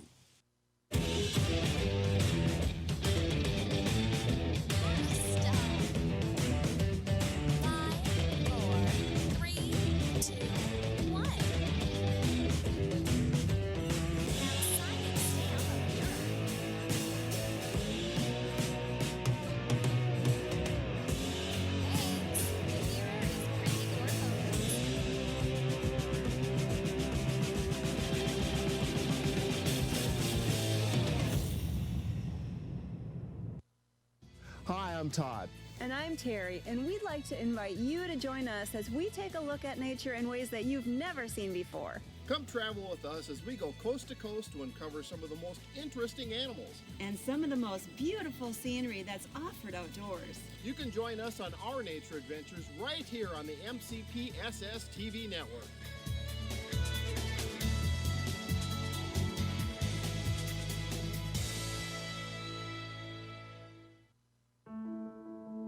A teacher is one of the biggest investors in a community. They impact the lives of those we value the most. Teachers share knowledge which helps shape and mold our future leaders. Teachers show direction and help build a sense of purpose. Are you ready to make a change?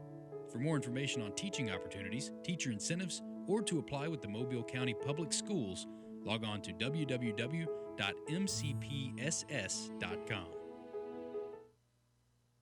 I believe my child's school is probably one of the best ones I could have picked in Mobile. She's in the PACE program. The teachers are phenomenal. The principal, couldn't ask for a better principal. The research that I had done myself, I believe the quality of education in Mobile County Public School System is excellent. For me and my child, I'm going to stick with the public school system. I think it's the way to go. Hello, I'm Renee Phillips, your host of Homeroom. Will you join us as we talk with the students, teachers, and staff about all of the great things happening in our schools? That's right, Renee. Not only are we here to keep you informed about the great things happening in our schools, but to also keep you updated on safety issues. Our show, Safe Schools, looks at ways to keep your child and our students safe. Not only are we looking at ways to keep your child and our students safe, but to keep you informed on how to connect with us. Manténgase informado aquí en Conexión a Padres. And we also score big from pre-K to high school with Mcpss athletics. And then Inside Education puts it all together for you, showing you the ins and outs about news and events taking place across the Mobile County Public School District. We do this to keep you informed.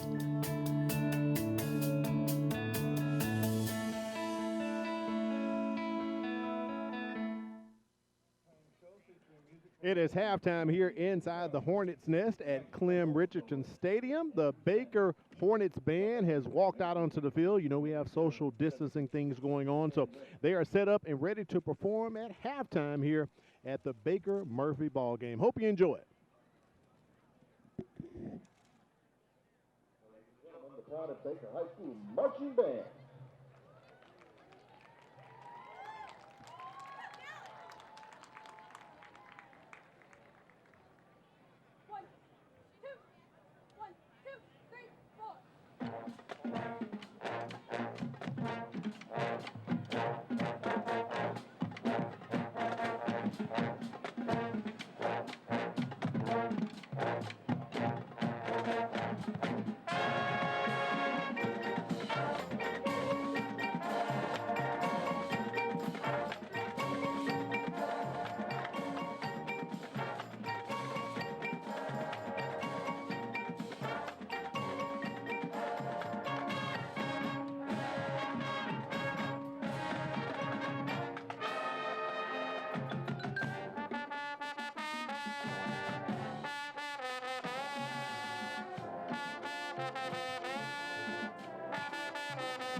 Ladies and gentlemen, the Gotw Baker High School Marching Band.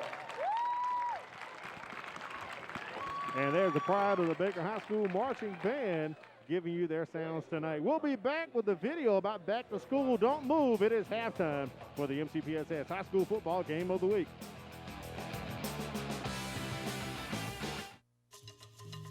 The Environmental Studies Center is a natural sciences education facility designed to provide unique learning experiences. In addition, wildlife rehabilitation plays a vital role each day at the center. Featuring more than 500 acres of rich woodlands, the center affords teachers, students, and the general public an opportunity to experience firsthand the natural environment. Environmental Studies Center. It starts with us in the Mobile County Public Schools.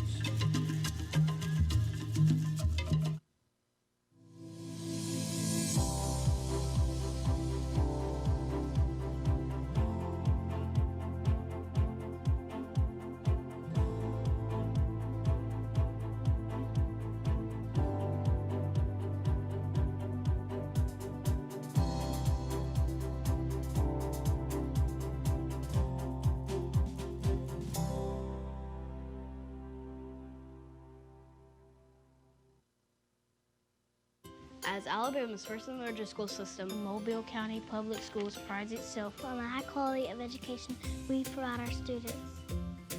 We have been successful over the years in raising our graduation rates and have been recognized nationally for closing achievement gaps. We believe that our primary focus is to educate all students to become productive citizens. This is our commitment to them and to you.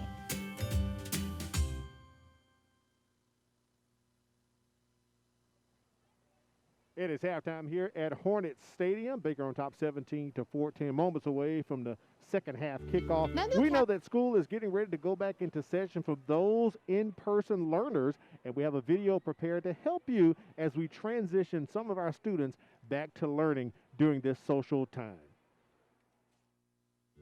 Mobile County Public Schools students who choose to return to the classroom may do so this month. We are taking extra precautions to keep our students safe during the COVID-19 pandemic, but we need your help. Before sending your children to school each day, please take their temperature and monitor them for any symptoms related to COVID-19. That includes a new cough, shortness of breath, or loss of taste or smell. If they exhibit any of these symptoms or have a fever of above 100, please keep them home. They should also be kept at home if they have been in close contact with anyone who has tested positive for COVID-19. Signs will be on display at our school buildings and on buses reminding you to make sure that your children are symptom-free before they come to school. We have hired additional nurses to help monitor their well-being while they are at school. Students in grades 2 and up will be required to wear masks at school and on buses. Younger students are also highly encouraged to wear masks. Our custodial staff is sanitizing all areas of our buildings with a disinfectant that has been certified to fight COVID-19. Frequently used surfaces and touch points like desks, door handles, and light switches will be disinfected throughout each school day, and schools will be thoroughly cleaned each evening. Hand sanitizing stations will be available at schools and on buses. Students are encouraged to bring their own water bottles to school as water fountains will be turned off. To encourage social distancing, we are limiting movement within the schools. Elementary students will remain in the same classroom for most of the day. That may include eating lunch in their classroom. Protocols will be in place to limit the number of students in hallways during class changes at middle schools and high schools. Students will be seated further apart in classrooms, and reminders will be posted in hallways to maintain a healthy distance from classmates. Mobile County Public Schools is committed to providing your children with a high-quality education in these challenging times, and we will do this as safely as possible so that we can all continue learning today and leading tomorrow.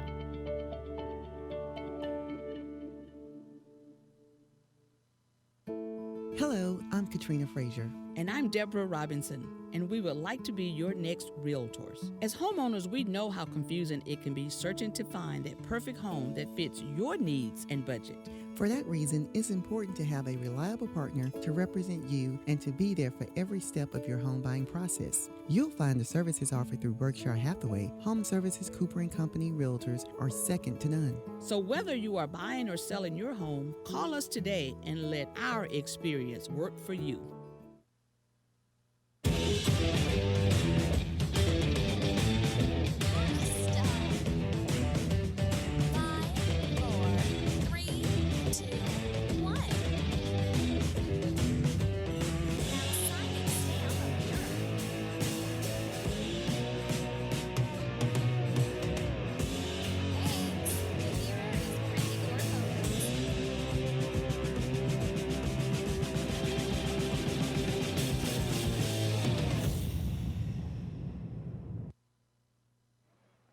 We welcome you back to the MCPSS High School football game of the week. We're moments away from the second half kickoff, Corey, and we're going to take a look at some of our first half stats as we get these up from the guys in the truck here. Yeah, I mean, it should be a situation where we're very well balanced. I know our score is 17-14 here at halftime, but you look at the rushing yards. Murphy with 114 rushing yards, Baker with only 60 passing yards. Murphy has 61, Baker has 40 total yards. Murphy has outgained Baker 175-100, but trailed by 3 on the scoreboard.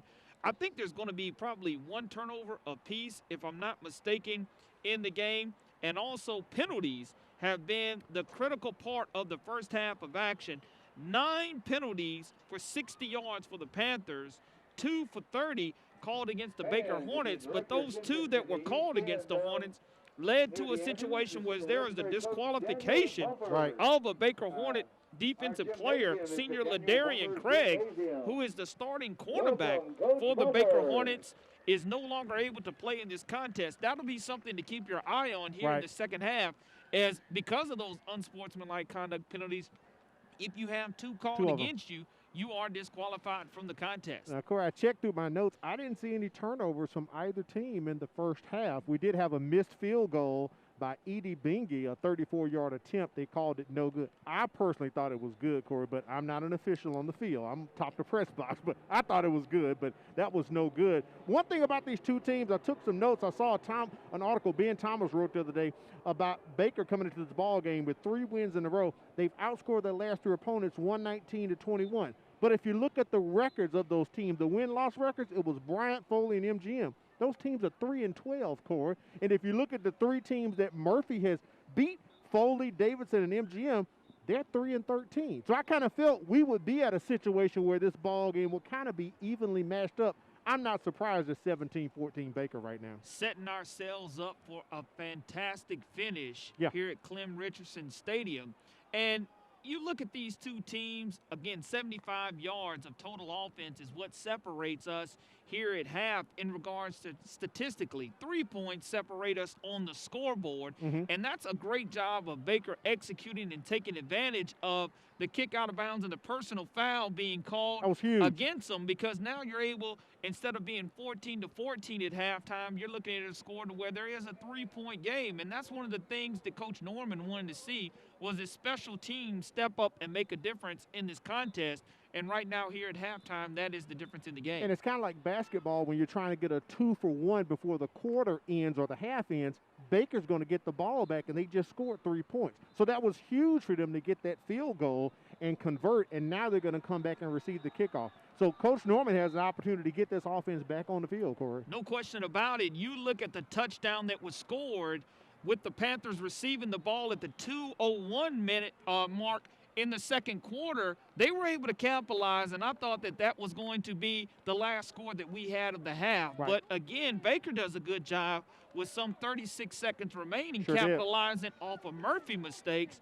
And that's the difference in the scoreboard, Al. But these two teams are very evenly matched, and I mentioned it at the beginning of the broadcast. This game right here proves to be a difference maker, whether you're a third or fourth seed in this 7A Region 1 right now. Yeah, and I like the fact how Khalil Johnson has come in. He stepped up because Tharis Wheeler is out with an ankle injury.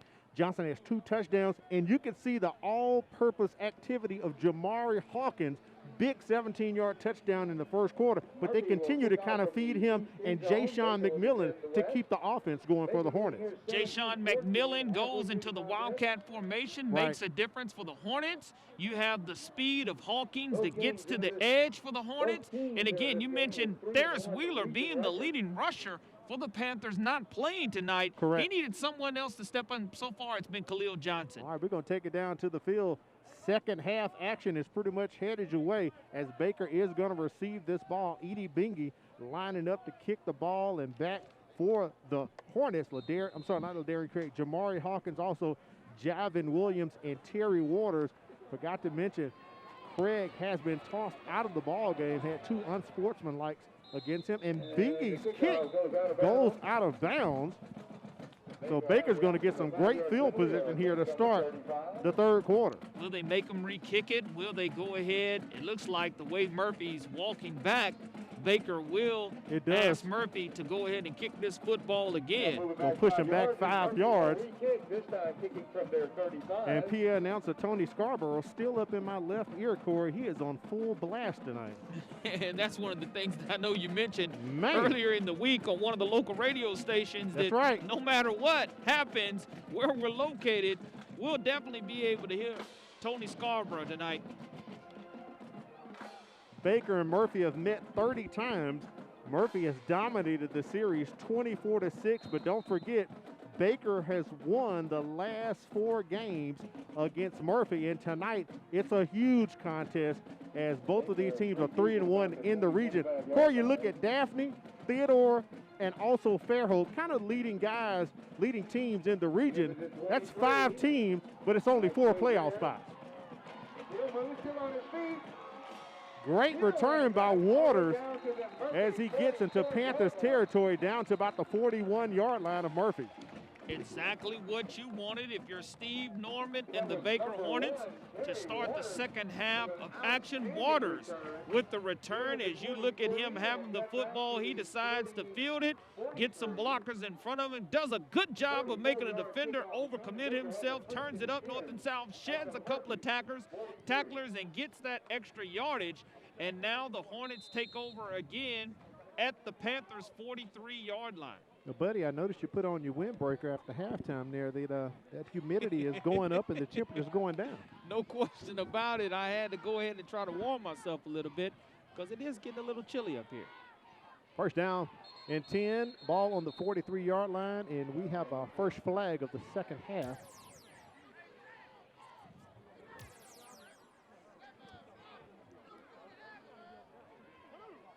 False start against the Hornets there. That'll push them back 5 yards. I know that won't make Coach Norman happy at all. And we saw early in the Future One's forecast that the temperature could drop down to 59 degrees. Currently, it is 63 degrees. Definitely feeling like Mike Herndon said fall is definitely in the air. No complaints from me, Corey. As I said, I was doing some turf management at the house this morning, following the lead of Coach Stan McCain from last week. And it felt great to cut the grass at, say, like 11:30 rather than 6:30 in the morning. You try to beat the heat a couple weeks ago. Jay Sean McMillan kind of taking that one out wide, right to the hash marks. He picks up maybe a yard on the play. It'll be 2nd down and long for the Baker Hornets. Jaquan Evans does a good job from his defensive end position of not letting him turn it up the field, and brings up a 2nd down and 14 yards to go for the Baker Hornets. And if you're Baker, you don't want to have the first turnover of the contest. You want to make sure that you continue to secure the football. Don't get greedy. You have the 17-14 lead. You want to continue to go ahead and keep this Murphy Panther defense on their heels. Credit McMillan with 2 yards on that run. Oh, they tried to get the little screen set up there for Jamari Hawkins, and he dropped the magic bean, Corey. And you talked about him leading this Baker Hornet team in all-purpose yardage. Right. That was a catch that I know he would have liked to have had back and see the football all the way in. We've seen him be a difference maker, bouncing to the outside, rushing the football, but there is a flag on the far side of the field. Way over there after the Maybe play a ended. sideline warning possibly against the Panthers. Yeah, there it is. Sean Kelly motioning.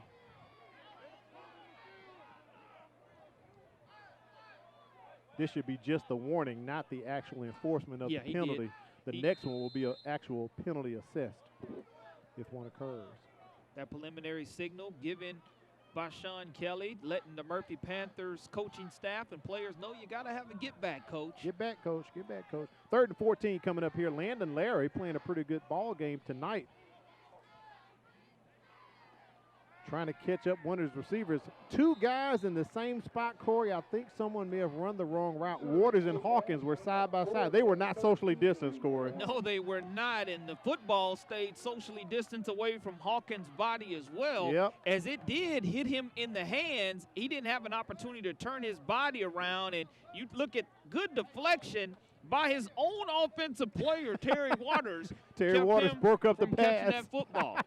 It was intended for Hawkins, and Waters reached back to break it up. Khalil Johnson setting up at his own 10-yard line as he waits the punt from Hunter Eubanks.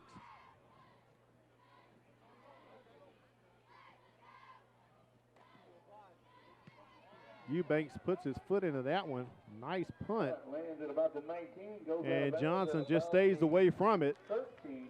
So they're going to spot the ball at the 13-yard line. And nothing for the Hornets there, Corey. They cannot capitalize on receiving the ball first in the second half. They got excellent field position, but unlike right before the half, the Panthers were able to regroup, find a way to help their defense out a little bit, and now it's the Murphy Panthers offense's first time to hit the field here in the second half. You talked about it earlier. The Panthers went old school with practice this week, Oklahoma drills. They had offense against defense straight up. Coach Jackson said last week they were outmanned and outcoached by McGill, and these guys got to be physical tonight. And we've seen a lot of that. Unfortunately, we've seen a lot of unsportsmanlike penalties against the Panthers as well. Johnson on that carry picks up maybe 1 or 2. It'll be 2nd down for Murphy. And you look at Murphy all time against Baker being 23-6. And Baker's trying to change that mentality, especially for this graduating class. As Baker has had a lot of success here within the last 5 years against this Panther program. Credit Johnson with a 2-yard carry. The ball is at the 15-yard line. Coach Jackson deliberately taking his time here. Play clock approaching 10 seconds.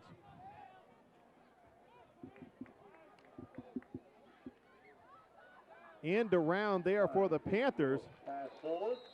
And just falls forward for a slight gain, Deshaun Brooks. I think my producer's trying to tell me something, Corey.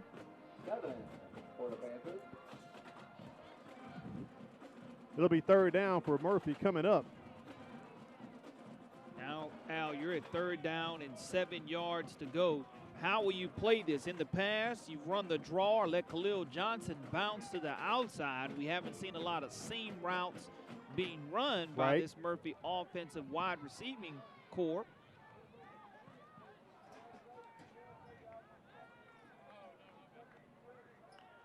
Tanaka Scott at the top of the screen. They hand it off to Khalil Johnson. And Coach Rico Jackson is just going to continue to run it as Johnson gets up to about the 21-yard line. He's going to be short about 2 or 3 yards here. Yeah, going to bring up 4th down and 2 yards to go. So both teams so far on their first offensive drives of the second half have had to try to put toe to leather, and Tanaka Scott is the punter for the Murphy Panthers. They have switched. Trevin McDaniel normally handles the duty. So, Corey, be on the lookout. The fake could be on. Scott punted all last year, but this season they brought in Trevin McDaniels. But he puts toe to leather, and a nice punt from Tanaka Scott right there. As Terry Waters fakes out one of the Panthers, crosses the midfield stripe, and he's corkscrewed at the 48-yard line. He was trying to break that one, Corey. Yeah, Waters does a good job of his initial move, making the first man miss on the kickoff as well as on that punt return. And now the Hornets take over right at the 47-yard line as you look at Scott's punt being fielded by Waters, and you'll see him again make that first defender miss on his shiftiness, and then he goes ahead and tries to bounce it to the outside and gets another 7 or 8 yards. Hornets football now. Landon Larry in the backfield. Deontay Smith, he hands that one out to him, and Deontay takes it from his fullback position, and that's a big run into Murphy Panthers territory. Great rush by Deontay Smith. He's the 5'3", 173-pound junior, his 40th rush attempt of the season. Tempo for the Hornets. Hornets going tempo back to Smith again. Justin Patterson has found him a groove, bringing in fresh legs with Deontay Smith as he picks up about 5 or 6 on that carry. Runs so low to the ground, again, has over 200 rushing yards of the season. Going to bring 2nd down and 3 yards to go for the Baker Hornets. But isn't it nice to have Ja'Shawn McMillan along with Deontay Smith and also Jamari Hawkins at your disposal to run the football? Same formation here for the Hornets. Smith just to the right. Back to him again as Larry fakes it, and he is wrapped up and tackled by the Panthers there. Isaac Williams on the tackle, Corey. Isaac Williams III does a great job coming up and stopping it for no gain. Mike Herndon, what's going on the sidelines, buddy?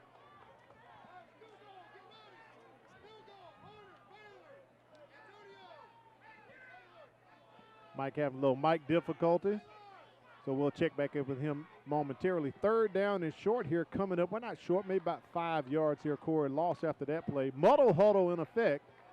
They bring in Ja'Shawn McMillan. Larry's trying to find one of his receivers. Tosses it over the top. Javen Williams, can he bring it in? Yes. And Williams hauls it in, Corey, for a 24-yard touchdown from Landon Larry to Javen Williams. Baker increases their lead. Absolutely outstanding concentration and catch by Javen Williams. His 10th reception of the season, has over 180 yards receiving on the season, and I think he's going to need to stretch himself out because when he came down, he absolutely stretched himself out for that football. Landon Larry does a good job rolling outside of the pocket, finds his 3rd option down the field, throws it into the end zone, the corner. But look at this concentration. A 2-handed stab, rolls over the defender on the play, which the defender on the play was Javante Carter, and he comes away with the catch, and I'm hoping he just had the wind knocked out of him. Looks like he may be cramping in this situation as well. But again, he extended himself to his maximum ability. Great catch by Williams, and a great shot by our buddy Richard Beatty on the sideline there, Corey. Love that photography there. Right down the line on top of it, and it looks like he is. It did look like a Jalen Waddle catch that John Vella just reminded me of. Against Missouri last week, he gets bounced between a couple of defenders and comes away with it. But he's up and running now, and an outstanding catch by this young man. And I think it's just because he extended himself too far. Thanks to our folks at Firehouse Subs. They extended us some greetings once again this week. Jim and Susie Sherman, they set out to eat for us and the crew. So we appreciate them for taking care of us as they always do every week. So enjoy more subs and save more lives. Firehouse Subs. Engel on for the extra point here for Baker as they try to increase their lead to 10 if he can connect here. The extra point is up. At the 6:56 mark, the lead is 10, 24-14. Baker on top of Murphy. Boy, it's really getting good now. Don't move. More action headed your way. You're watching the MCPSS High School Football Game of the Week. At Mobile County Public Schools, we believe it starts with us. That's why we offer Signature Academies. Hello, I'm Jordan Clark, and I'm in the Health Service Academy at John L. LaFleur Magnet High School. My future career is to be an obstetrician gynecologist. With this academy, I'm learning firsthand from people already working in the industry. Shadowing them on the job really makes me want to study hard and work harder towards my career goals. Signature Academies are open to all students in Mobile County Public High Schools. Visit mcpss.com. Wow, these are really good. You act surprised.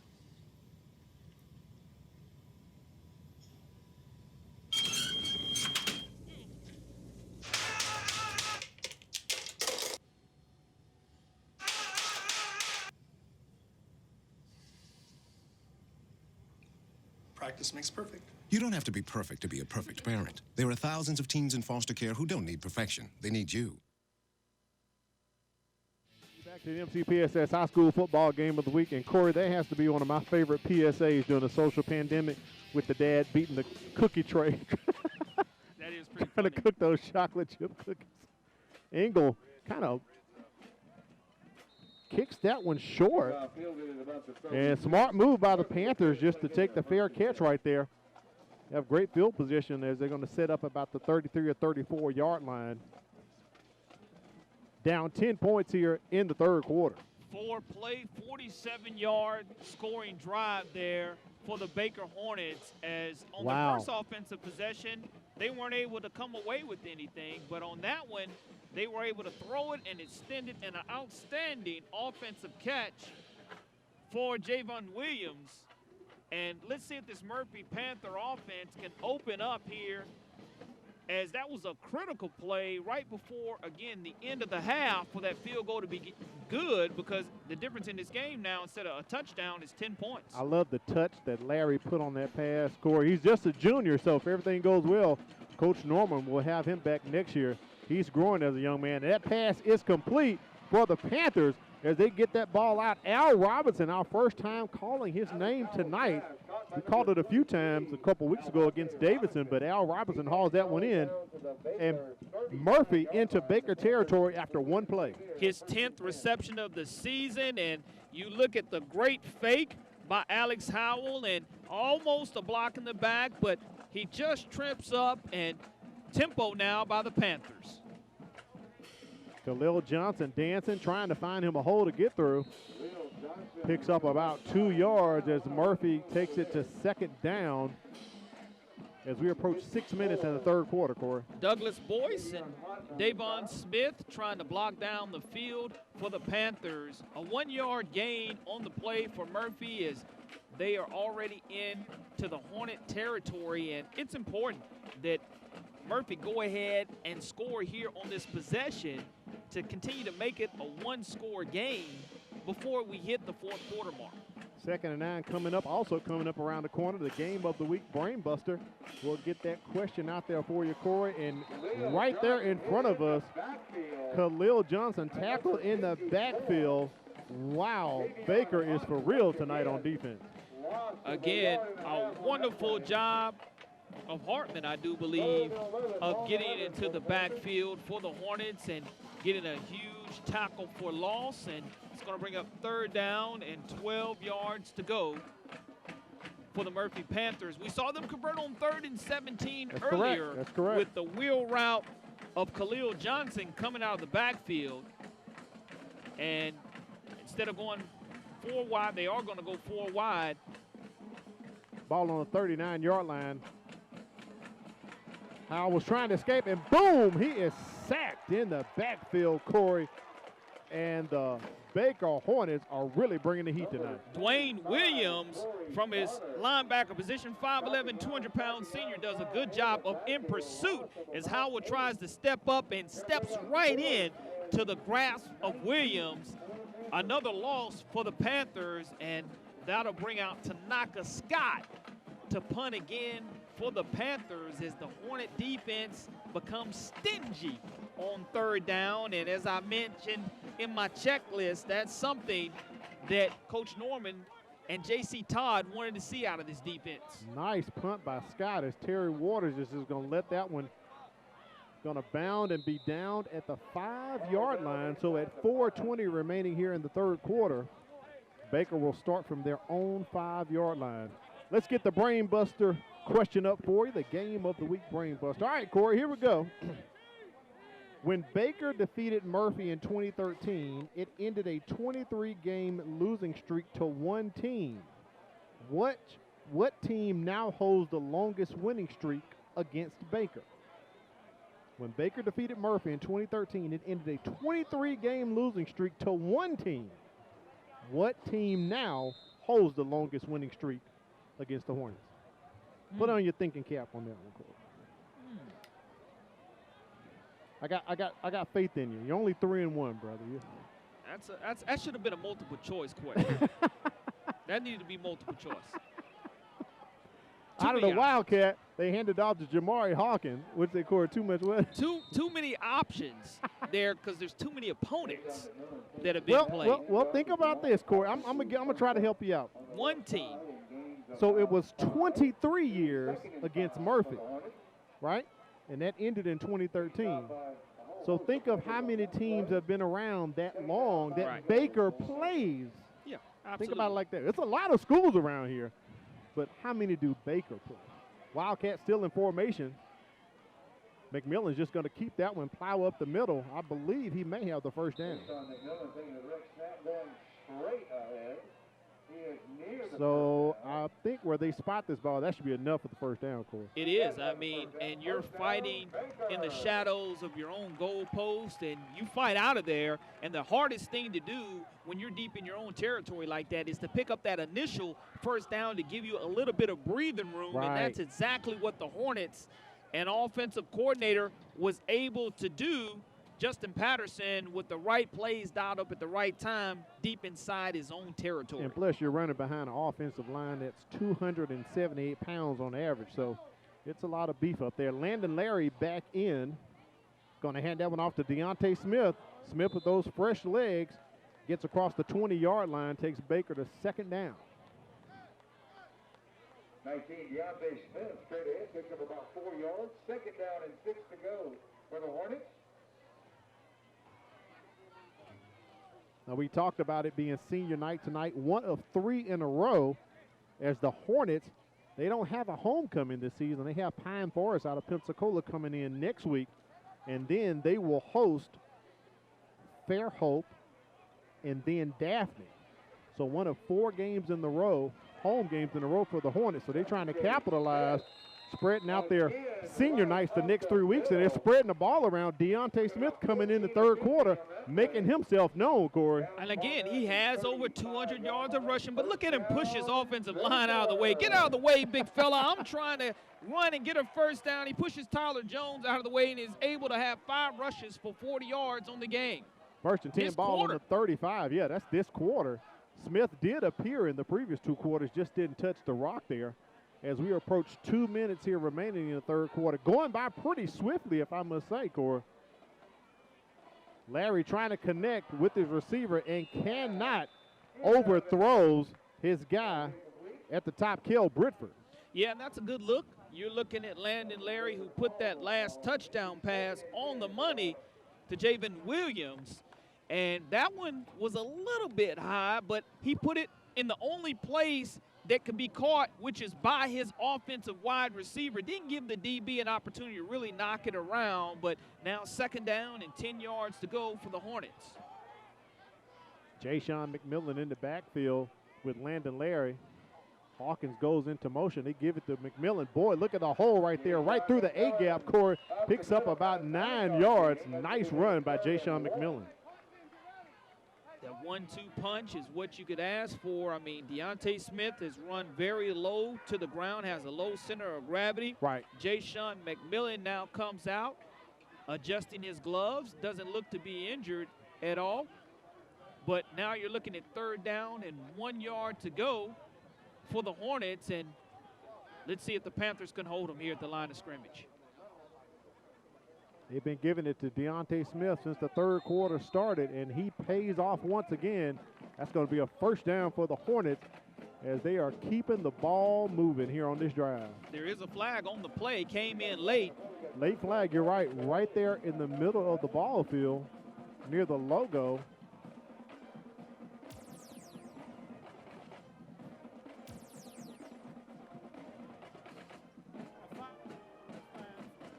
On the defense, the 5 yards makes it a 1.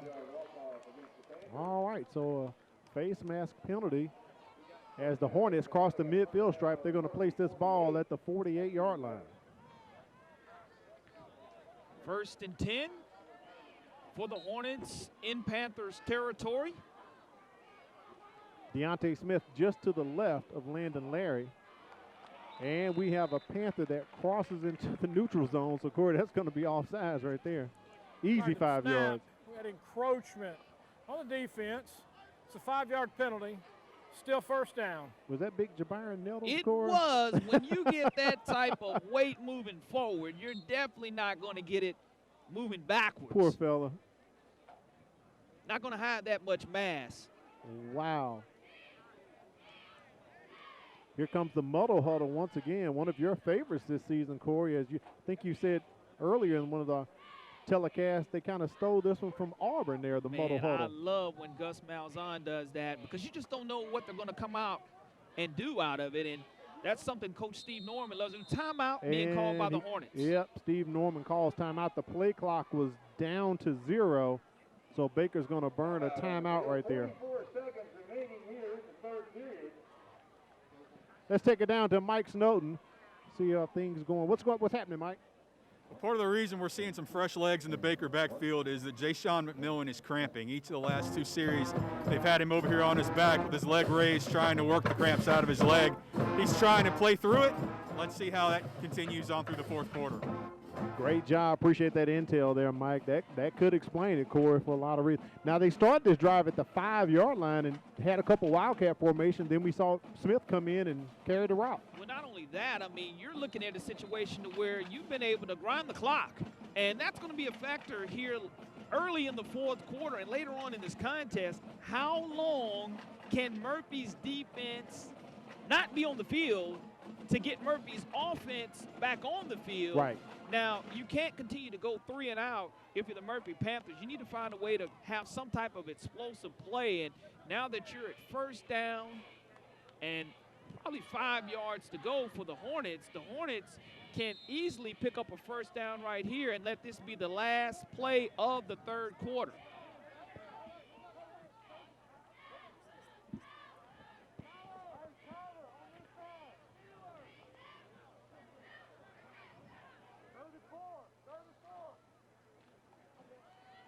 Larry hands that one off to Jamari Hawkins on the end around. He is going to be close to a 1st down, but a flag comes in, and we got getting a little chippiness there on the sidelines of the Hornet sideline, Corey. And we'll have 2 unsportsmanlike conduct penalties. They probably will wind up being offsetting, but we have a Murphy player who's down, and they're tending to him right now on the sidelines, and he was able to bounce up. Isaac Williams III is that player that they're taking a look at for the Murphy Panthers.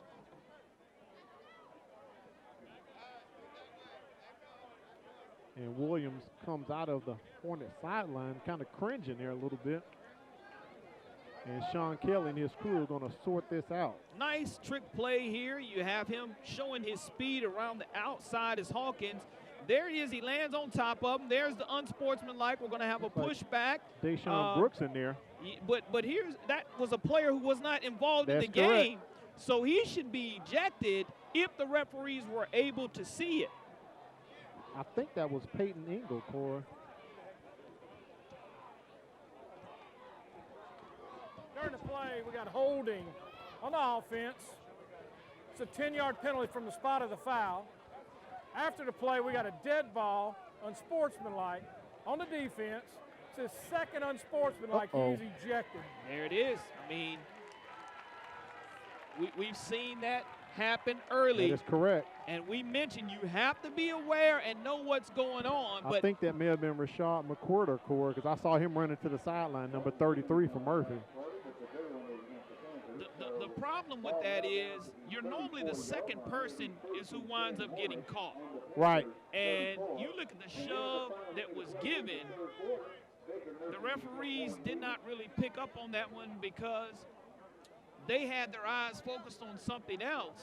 Right there in front of Baker's sidelines, it's hard to pick up, but nonetheless, it's going to be a 1st and 10 for the Baker Hornets. There's going to be an ejection for the Murphy Panthers. Correct. I don't know if it's McWhorter or Brooks. I don't see Brooks out on the field myself, number 5. Neither is McWhorter on the field.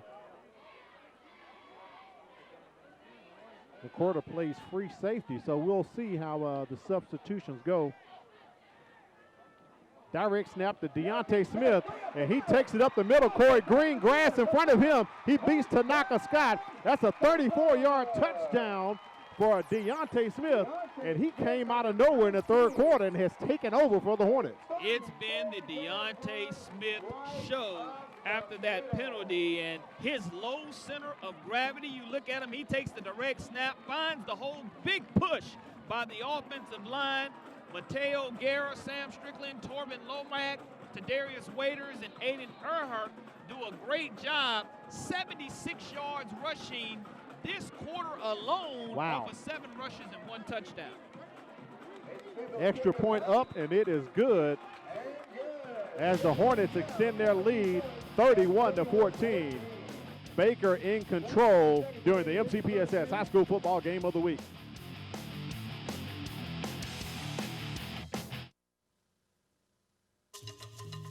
The Environmental Studies Center is a natural sciences education facility designed to provide unique learning experiences. In addition, wildlife rehabilitation plays a vital role each day at the center. Featuring more than 500 acres of rich woodlands, the center affords teachers, students, and the general public an opportunity to experience firsthand the natural environment. Environmental Studies Center. It starts with us in the Mobile County Public Schools.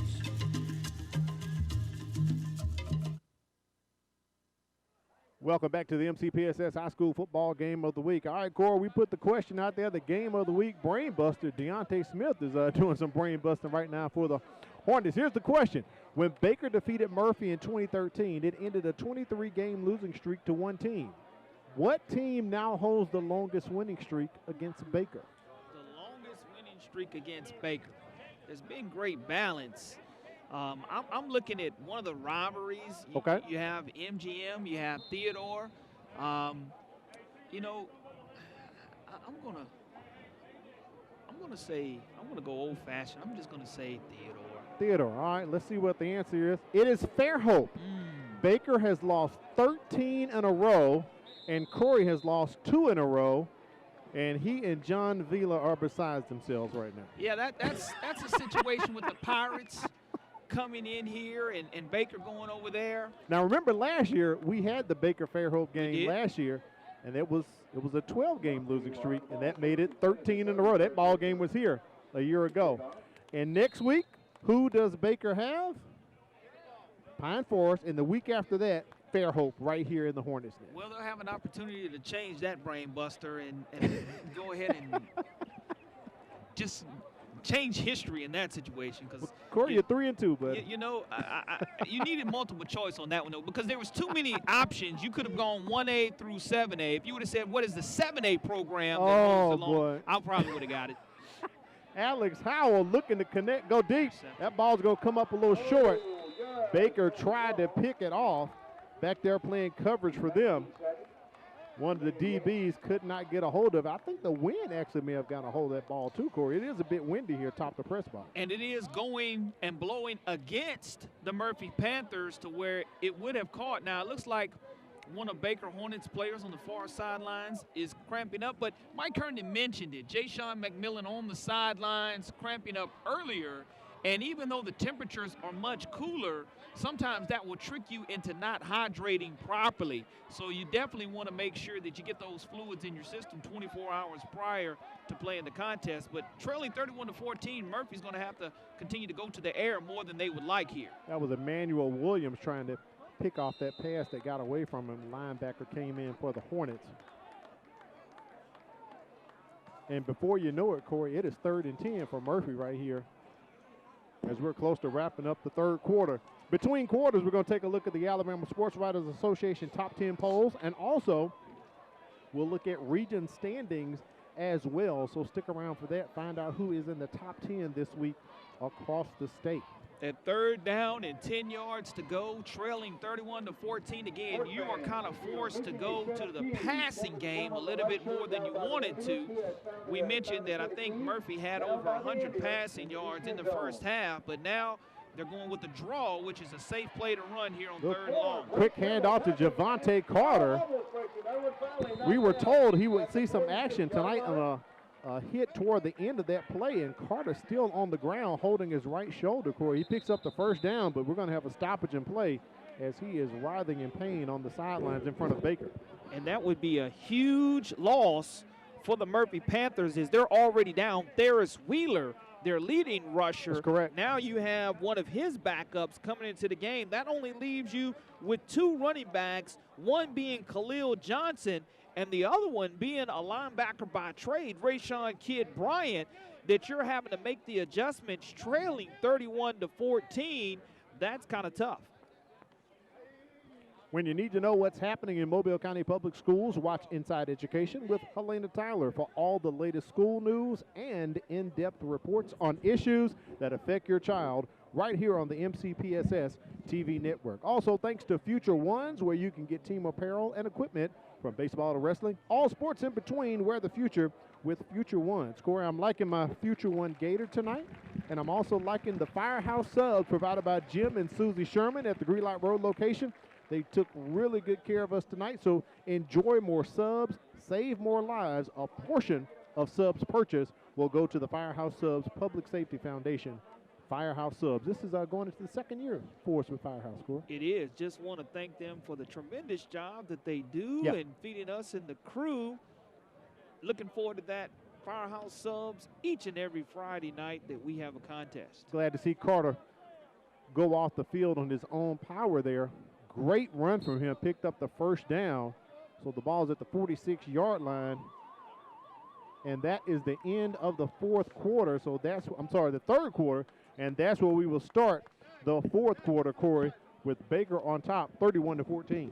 Yeah, I mean, it's a great contest here, and you're looking at the scoring explosion by the Murphy Panthers as they were leading 17-14 here at halftime, and then you turn around and you give up a couple of touchdowns as Baker stalled on their first drive. They didn't stall on their 2nd and 3rd drive as that 3rd quarter was dominated by the little stick of dynamite for the Baker Hornets. Deontay Smith. All right, let's take a look at the Alabama Sports Writers Association top 10 polls. We're going to start with 4A. American Christian is still atop the poll at number 1, receiving all 23 first-place votes. The undefeated Mobile Christian Lepers jump from 5 to number 3. Jackson's loss to Thomasville last week moves them out of the top 10, but they pick up 5 votes. Also picking up votes this week are the Williamson Lions with 14 and Viger with 2 votes. Moving over to the 5A poll. Now there's a new number 1. Pleasant Grove defeated former number 1 Central Clay County to take the top spot, and Central Clay drops to number 3 behind number 2 St. Paul's, now picking up 7 first-place votes. And for the 2nd week in a row, the Faith Academy Rams hold tight at number 8, along with UMS Wright at 10. Let's take it up to 6A, where there's a new number 1 team. Defending 6A state champ Oxford regains the top spot after Mountain Brooks lost to 7A Thompson last week, which moves Saraland up to number 2 in the poll. Blunt moves up 1 spot to 8 with McGill 1 spot behind at number 9. And in 7A, Thompson keeps the top spot, all 23 first-place votes. Hoover, Auburn, Hewitt-Trussville hold on another week at 2, 3, and 4 respectively. And right there in the middle, you have Fairhope, Daphne, and Theodore moving up 1 spot to 6, 7, 8. And that pass attempted for Tanaka Scott. Flags come in, Corey, as Alex Howell went up top to Scott. Yeah, that's an easy call for Easy the call officials there. to make. And if you're in high school, it's not a spot penalty. Right. It's only a 15-yard variety. So, to me, that's a good penalty for the Hornets. I think that may have been only the second or third attempt they've thrown this guy On the tonight. defense, it's a 15-yard penalty. With the yardage, it makes it a first down. Yeah, we've talked about him punting more than catching balls tonight. You're exactly right, Al. It always makes me wonder. I know that Rico Jackson told me that going into this game, he wanted to target Scott a lot more. Right. And tonight, I think he's only been targeted 3 times. I believe so. He only has 2 receptions on the contest, not really being a factor yardage-wise. Howell going deep once again, cannot connect with his receiver, overthrows Reginald Jones. Coach Jackson trying to get this offense going here for the Panthers. Murphy comes into the ball game tonight averaging 15.8 points on offense, and the defense is allowing 14.5, but tonight they've given up 31 as the Hornets offense has come back to life. They scored 50 against Foley, 52 against MGM. I'm sorry, not MGM, but Bryant. So Corey, at MGM they scored 17. We know why, because we had MGM last week with that flex bone offense that eats up a lot of time on the clock. But now Baker, they're wide open. 31-14 is our score. Going 5 wide. Howell has plenty of time. Great blocking from the guys up front. Dumps that one off to his receiver.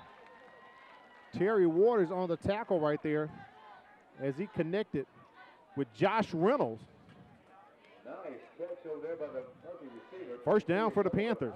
Well, you're in a situation now to where at least you get a first down. You have an opportunity to extend this drive, and not only extend this drive, you had an opportunity to continue to give your defense a rest over there on the sidelines. Howell doing a great job with his feet on that last play. Kel Britford lined up against Tanaka Scott. They hand it off to Khalil Johnson. Going to keep it on the ground. Looks like no gain on the play as the official still marking this one at the 24-yard line. I'm sorry, the 26-yard line. No gain on the play. Panthers close to the red zone, 6 yards away. Definitely need to get some quick scores and get the ball back here if they want to get back into this ball game, down 31-14. Dwayne Williams doing a good job on the stop for the Baker Hornets. 2nd and 10, and again, passing situation for the Panthers. Howell was trying to get to Scott, double covered.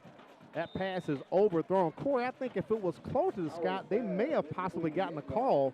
2 guys were all over him. What you have to do is you have to put enough air underneath that ball to allow Scott to use his 6'4" frame and go up and high point that football. You can't throw it to the pinpoint to the back of the end zone. You want to throw it up so it's a jump ball situation for Tanaka Scott, because again, he had 2 defenders converging on him, but those defenders are 5'9" and 5'10" in stature, and Scott can just go over the top of him and get it. 3rd and 10, they hand it off to Khalil Johnson. He has 2 touchdowns tonight. He's been keeping those legs going as he gets up to about the 25-yard line. Picks up about 5 yards, so it's going to be 4th and 5. Decision time here for Coach Rico Jackson. 34-yard field goal by Edie Bingy was no good in the first quarter, so it looks like the Panthers are going to go for it. The ball at the 20-yard line. It appears as if the line to get is the 16, Corey, from what we can see here atop the press box. We have a timeout. Murphy Panthers, their first timeout in the second half.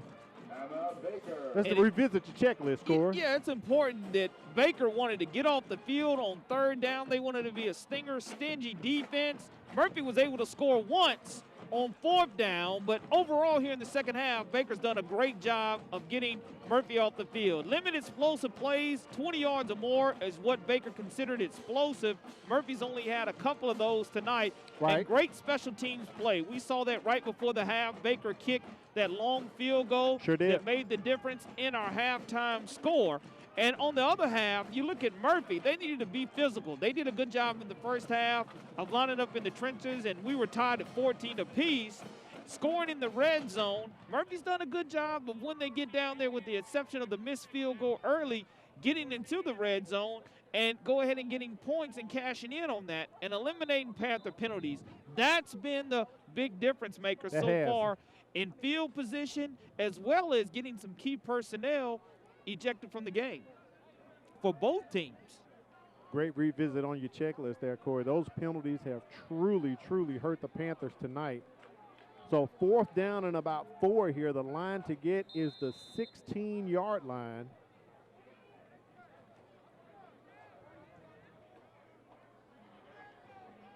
I don't know if the Panthers are trying to get them to jump, but no, they call the play. Oh, and they run everyone to one side. And on the other side, Khalil Johnson was wide open, and he dropped it, Corey. He was at the 6-yard line. I know he is disgusted with himself. Oh, my goodness. That's one you would love to have back. And if you look at that replay, if we're able to pull it up, there was nothing. No one.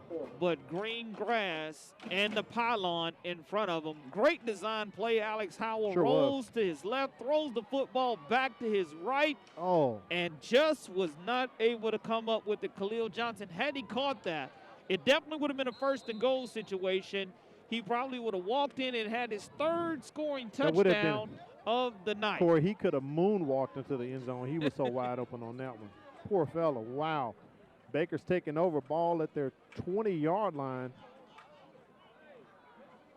And this is probably going to turn into the Ja'Shawn McMillan or Deontay Smith show if Steve Norman can have it his way, because they're in total control at 31-14. Yeah, I mean, doing a great job of controlling the football here in the second half as Deontay Smith took over the 3rd quarter. You're looking at going right back to him here as Ja'Shawn did cramp up, as Mike made mention to, and now you're looking to milk as much time off of the clock as possible if you're the Baker Hornets, leading 31-14. Landon Larry just taking his time deliberately, working that play clock down, like you said, Corey. Handoff to Deontay Smith. He was the spark in the 3rd quarter for the Hornets. They push him back to the 25-yard line. Take a look at the 7A Region 1 standings right here. As you can see, Baker and Daphne, Murphy, all 3-1 in the region. Fairhope right there, 1-1. We know Fairhope is technically behind the game because of Hurricane Sally. They haven't made that game up yet. I believe it was against Davidson. They'll have to make that up. So there's a look right there at the 7A Region 1 standings. You can see how tight it is, Cora. And it's going to come down to it again, this critical matchup here later on to see who decides to get into the playoffs. Larry takes a shot to Jamari Hawkins. That was a beautiful play. Could not haul it in, just a bit too high. And the punting squad is going to have to come out here at 8:19. Looks like Murphy will get the ball back. The bad part for the Baker Hornets, the clock stops. That's right. The good part is you have a defense that's been fairly fresh here in the second half. Just came away with a stop, not by you, but by a drop pass. Now, the thing is, you're looking at making amends if you're Khalil Johnson for the Murphy Panthers on this return. If he fields it cleanly and takes care of the football, has a chance to go ahead and make up for that drop touchdown. If I think correctly, Corey, this may be Baker's first punt tonight, possibly. And Johnson muffs it. And that ball right there. And that is a turnover. Looks as if it's a turnover, Corey. The officials are signaling. And I was just about to say Johnson averages 30 yards of punt return. I don't recall Baker punting the ball tonight. I think that was their first punt. Just like that, and he just had a like chance that. to make amends Wow. for dropping that touchdown. And as soon as I say the word drop, I jinxed him You because jinxed him, he Corey. dropped the punt as Yep. well. There it is. Lunged for it. Probably should have either let it bounce end over end or go ahead and try to get a little bit closer to it before he did field Johnny it. on but the spot, Zachary McNeely, the 6', 172-pound senior for Baker. He picks up the loose ball. So it's Baker's ball once again. Dynamite back at the backfield. Dynamite Deontay. They hand it off to Jamari Hawkins as he gets up to the 40-yard line as we get to 8 minutes remaining here in the contest. Corey, who are you thinking about for your Career Tech Education Player of the Game? I like Dynamite Deontay Smith coming in and giving the Hornets that huge lift in the third quarter. I like Hawkins as well. He's been consistent all night, but Smith really made an impact when he came in the third quarter. So, and looks like they're going to stick with Smith here in the Wildcat. As Mike Herndon talked about, Jay-Sean McMillan cramping up. This is a formation. Normally, McMillan would take this direct snap here in the Wildcat. Hawkins comes in motion. Deontay Smith's going to hit the hole, Corey. Trying to plow to the first down marker. I think he may have enough for a first down. And I think he was down. They're going to say that Murphy, look at the officials. Or are they saying it's a fumble? Well, yeah. I saw the beanbag come in from one of the officials. Yeah. And that is a fumble. So that would be our first turnover tonight, Corey. It would be the first turnover. Wow. By the Baker Hornets. Murphy just turned it over earlier on the punt. That's true. So now you're looking at Dynamite running low, doesn't take care of the football. Good job That ball of is ripping out. it away. It is truly a fumble recovered by the Panthers. And, you know, you have an opportunity now with the ball at your own 30-yard line. Murphy down 17 points. They need to score 3 times to get back in this ball game. So we know what's probably coming up here. A heavy dose of passing. They set up the screen for Tanaka Scott, and that goes nowhere as he is wrapped up by Kel Britford, Corey. Good job of defense by the Baker Hornets, and that's just a missed block on that play with Scott coming back to the football. He can't block and catch at the same time, so somebody has to give him an opportunity and some space there. Second down and 17 yards to go for the Panthers. Now you're putting them in a must-pass situation. Draws are not going to do you any good here, but to just chew up yardage. And chew up the clock as well. Second down and 15. He's airing it out, trying to get it to Tanaka Scott. 2 defenders, and Kel Britford, that's an interception, Corey. Just made the tackle on Tanaka Scott and hauls in an interception for Kel Britford. I think we've had back-to-back-to-back turnovers. Murphy was able to run 1 or 2 plays without turning the ball right back over, but a great defensive play by Kel Britford on a taller Tanaka Scott Jr., and he gets on the inside track of that football. Yeah. And Tanaka wasn't able to fight over the top and try to knock it away. It looked as if Howell's pass went more inside than over the outside shoulder, where Scott could have just simply let it fall into his arms. But unfortunately, that ball went more so inside, and Britford was right. He did have some coverage, some help on the coverage as well. And Britford, I think, has his first interception of the season. Yep. The 5'10", 170-pound junior from his safety position for the Hornets does come away with his first interception of the season. And just like that, Corey, I have flipped my flip chart once again. The Baker offense back on the field. And they're going back to, as you call him, no dynamite, Deontay Smith, continuing to run the ball as he gets up to the 39-yard line. I bet you he holds that football high and tight to his body now and makes sure he doesn't put the pigskin on the turf for the Hornets. Second down and 3 yards to go. The Panthers have to come away with a stop. I would be surprised here if Baker threw the ball at all. I would be shocked. If they're ahead of the sticks, you don't have to throw it. Simply run the ball as we approach 5 minutes here coming up in the contest. They go back to Deontay Smith, and he's going to have enough for the first down. Corey, you should have quite an interesting report tonight when you call in the Pigskin Pete Show. I heard Scott Todd is sitting in for Pigskin tonight. He is. Look forward to leaving West Mobile and going downtown to Dolphin Street and trying to recap at least 2 hours worth of football, as this game is now at 9:27. By the time I get down to Dolphin Street, it'll probably close to 10 o'clock. Well, Corey, the one thing I like about Clem Richardson Stadium, if the band plays loud enough, I can hear them in my backyard, buddy. I got a 2-mile drive. So I always look forward to coming to the Hornets Nest. First and 10 here for the Hornets. Landon Larry taking all the time he can as he hands off to Deontay Smith. He falls ahead for about 2 or 3 as they get close to the midfield stripe. And Murphy's just trying to pull or do whatever they can do to pull the ball out. They're down 3 scores, 31-14. Absolutely, you want to bleed this clock. We saw MGM a week ago do a good job of controlling time of possession against Blunt. Same thing now here for the last 4 minutes of this contest.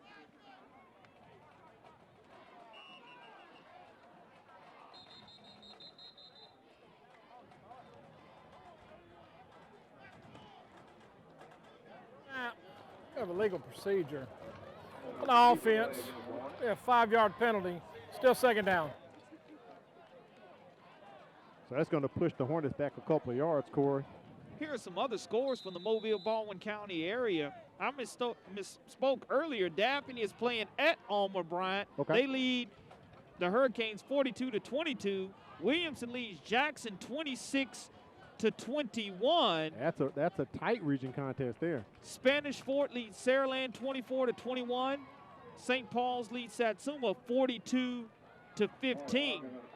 Hawkins on the end around there. Get some of that yardage back, Corey. Interesting scores you got coming in. Theodore leading Davidson 31-0. Blunt leading Robbinsdale 32-20 as well. Cottage Hill Christian defeating Chickasaw 28-0. McGill-Tulin defeats Baldwin County 35-9. And Faith Academy leading UMS Wright 28-21, and that is now gone final. So that's a region win for the Faith Academy Rams. And Deontay Smith with a double spin and picks up the first down as the Hornets push it to the 45-yard line. If we can get that replay up, Corey, that was something else. It was a short run, but look at Deontay. He's so One compact. spin, 2 spins. 13 rushes. Wow. For 101 yards. The young man has come in and just simply taken over the contest, and we have a Murphy Panther down on the field right now. That's Isaac Williams, Corey. He leads the team in tackles, has 2 sacks on the season. All right, Corey, let's take a look, see what the guys in the truck have for us here for our Career Tech Education Player of the Game. And there it is, Lil Dynamite came in and took over in that third quarter and into some of the fourth quarter, Corey. Dynamite Deontay. I love it, Al, that this young man has over 100 yards rushing in the second half alone. Wow. And he's doing so for Jay Sean McMillan, who started cramping earlier and picked him up a 34-yard touchdown as well, too. So, and he's just a junior, Corey. And he's so short and compact, and you look at him at the double spin move is, you know, glad to see that young man up, not necessarily mobile. There it is again, Corey. Spin one, circle spin button, circle button. He hit the circle button twice. Yeah. For the Hornets in that nice run move, and that caps off his night to put him over 100 rushing yards. And you sure hope Isaac Williams III is okay. As you look at the Murphy Panthers, you mentioned who they face next week. They will be playing Alma Bryant. They got Bryant at next Ladd week. Stadium, I do believe. They have Bryant next week, and then they're going to host Daphne, and then they're on a bye. Now, here's the thing: Baker and Murphy have to play Daphne and Fairhope. They've yet to play those 2 teams. There's the remaining schedule right there for the Panthers. So, as you look into it, with 1, 2, 3, 4 region ball games left, you kind of have to get at least 2 of them, Corey, if you're the Panthers, because getting into the playoffs this year at 4-4, it's going to be a little tough. You might have to have 5 wins to get in this year. Snap infraction. And here's the remaining schedule for the Hornets. It's a 5-yard penalty. So here the 3 in a row at home: Murphy, Pine Forest, Fairhope. They had Mir Montgomery here last week, and they have Fairhope, Daphne, and Davidson. So right now with Baker picking up this win, maybe 1 more gets them to 5 win. A second gets them to 6. They should pretty much be in the playoffs at that point. So Coach Norman right now is on the plus side. He's happy that his team looks like they're going to come away with a big-time region win. And, you look at the job that he's done overall a couple of years ago, taking over midseason for Danny Smith. That's right. And then 1 year ago, in his first full season as head coach, if I'm not mistaken, 5-5 or 6-4, maybe at least 5-5 a year ago for the Baker Hornets. And this year gets off to a 4-2 start if he gets the win tonight. All right, next week, let's take a look and see what we have on tap, Corey. Well, we're going to have the Panthers again. It'll be Bryant versus Murphy, and we'll be headed to Ladd Stadium. So make sure you join us. We will go live at 6:55. And if things hold the way they do, it looks like the Panthers will try to bounce back and get them a region win next week. They'll definitely need it. Bryant right now, I believe they're playing Fairhope tonight. Is that correct, Corey? I think they're playing Fairhope. No, Daphne tonight. That's right. And I was right. Fairhope playing MGM tonight. Yes. That's what it is. Baker was 5-5 a year ago. Yes, so 5-5. Now you're in a situation to where you go to 4-2, and more importantly, 4-1 in your region. That's huge right there. If you just hold on to the football here and are able to grind this clock out here at Clem Richardson Stadium. And I believe you said Theodore was on top of Davidson, so if Theodore gets that win, if everything holds, they'll be 5-0 in the region. That pretty much will seal the deal. They should get a playoff spot right there. Coming out of the muddle huddle at 2:21. The biggest thing for 7A Region 1, though, Al, is for the last several years, no one from down here, with the exception of McGill-Tulane, has been able to come away with a playoff win. And in that first round, that's right. That's the big thing. That's the biggest thing, that you have 4 qualifiers from 7A Region 1. Now that McGill-Tulane has dropped down to 6A Region 1. That's correct. Daphne has bumped up to 7A Region 1. You don't have that automatic qualifier or that person that you can lean on for almost that guaranteed 7A Region 1 win. Eric Collier, along with Coach Norman, have talked about that, trying to change that mentality. Change the culture, that's right. And get a couple of more wins, at least in that first round of the playoffs. Because when you have 4 teams that go in, the top 2 seeds are guaranteed a home game. So you have an opportunity where you're not even traveling. And last year we saw that with Theodore. I believe Central Phoenix City came down and beat them in the first round. Well, the biggest thing is with 7A also, you only have 16 teams. It's only 16 teams that make the playoffs. That makes the playoffs. They have 4 regions, that's it. And that's all.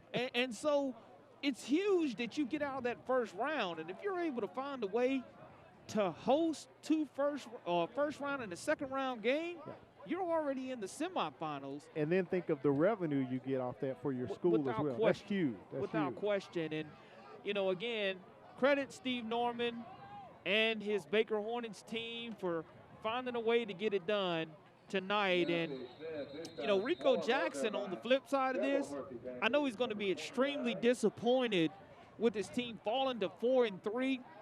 3-2 overall, but again, they did so without Ferris Wheeler, their leading rusher. Right. And a couple of critical turnovers tonight hurt them at the wrong time. Penalties as well.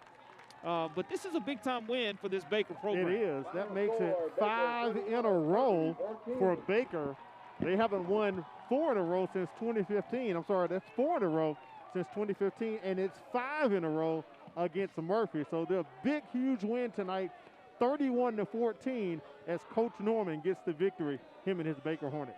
Yeah, you have to be extremely happy if you're a Hornet hooligan fan, as you heard the band playing extremely loud, having a good time. And there was a great socially distanced crowd here at Clem Richardson Stadium, as these Hornet fans always do a great job of coming out and supporting their teams here in West Mobile. But you had to grind out the clock in the fourth quarter, and the time of possession was in favor of the Baker Hornets in the second half. It was huge, and the fact that Deontay Smith came in, that was like a jolt for the Hornets. He came in the third quarter and just took off, ran the Wildcat a couple times, picked up a 34-yard touchdown run as well.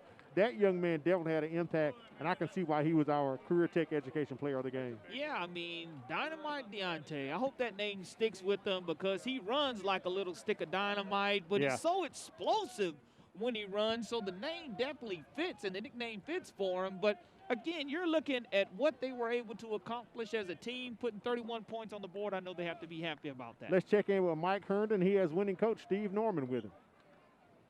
After a tightly played first half, Baker pulls away in the second.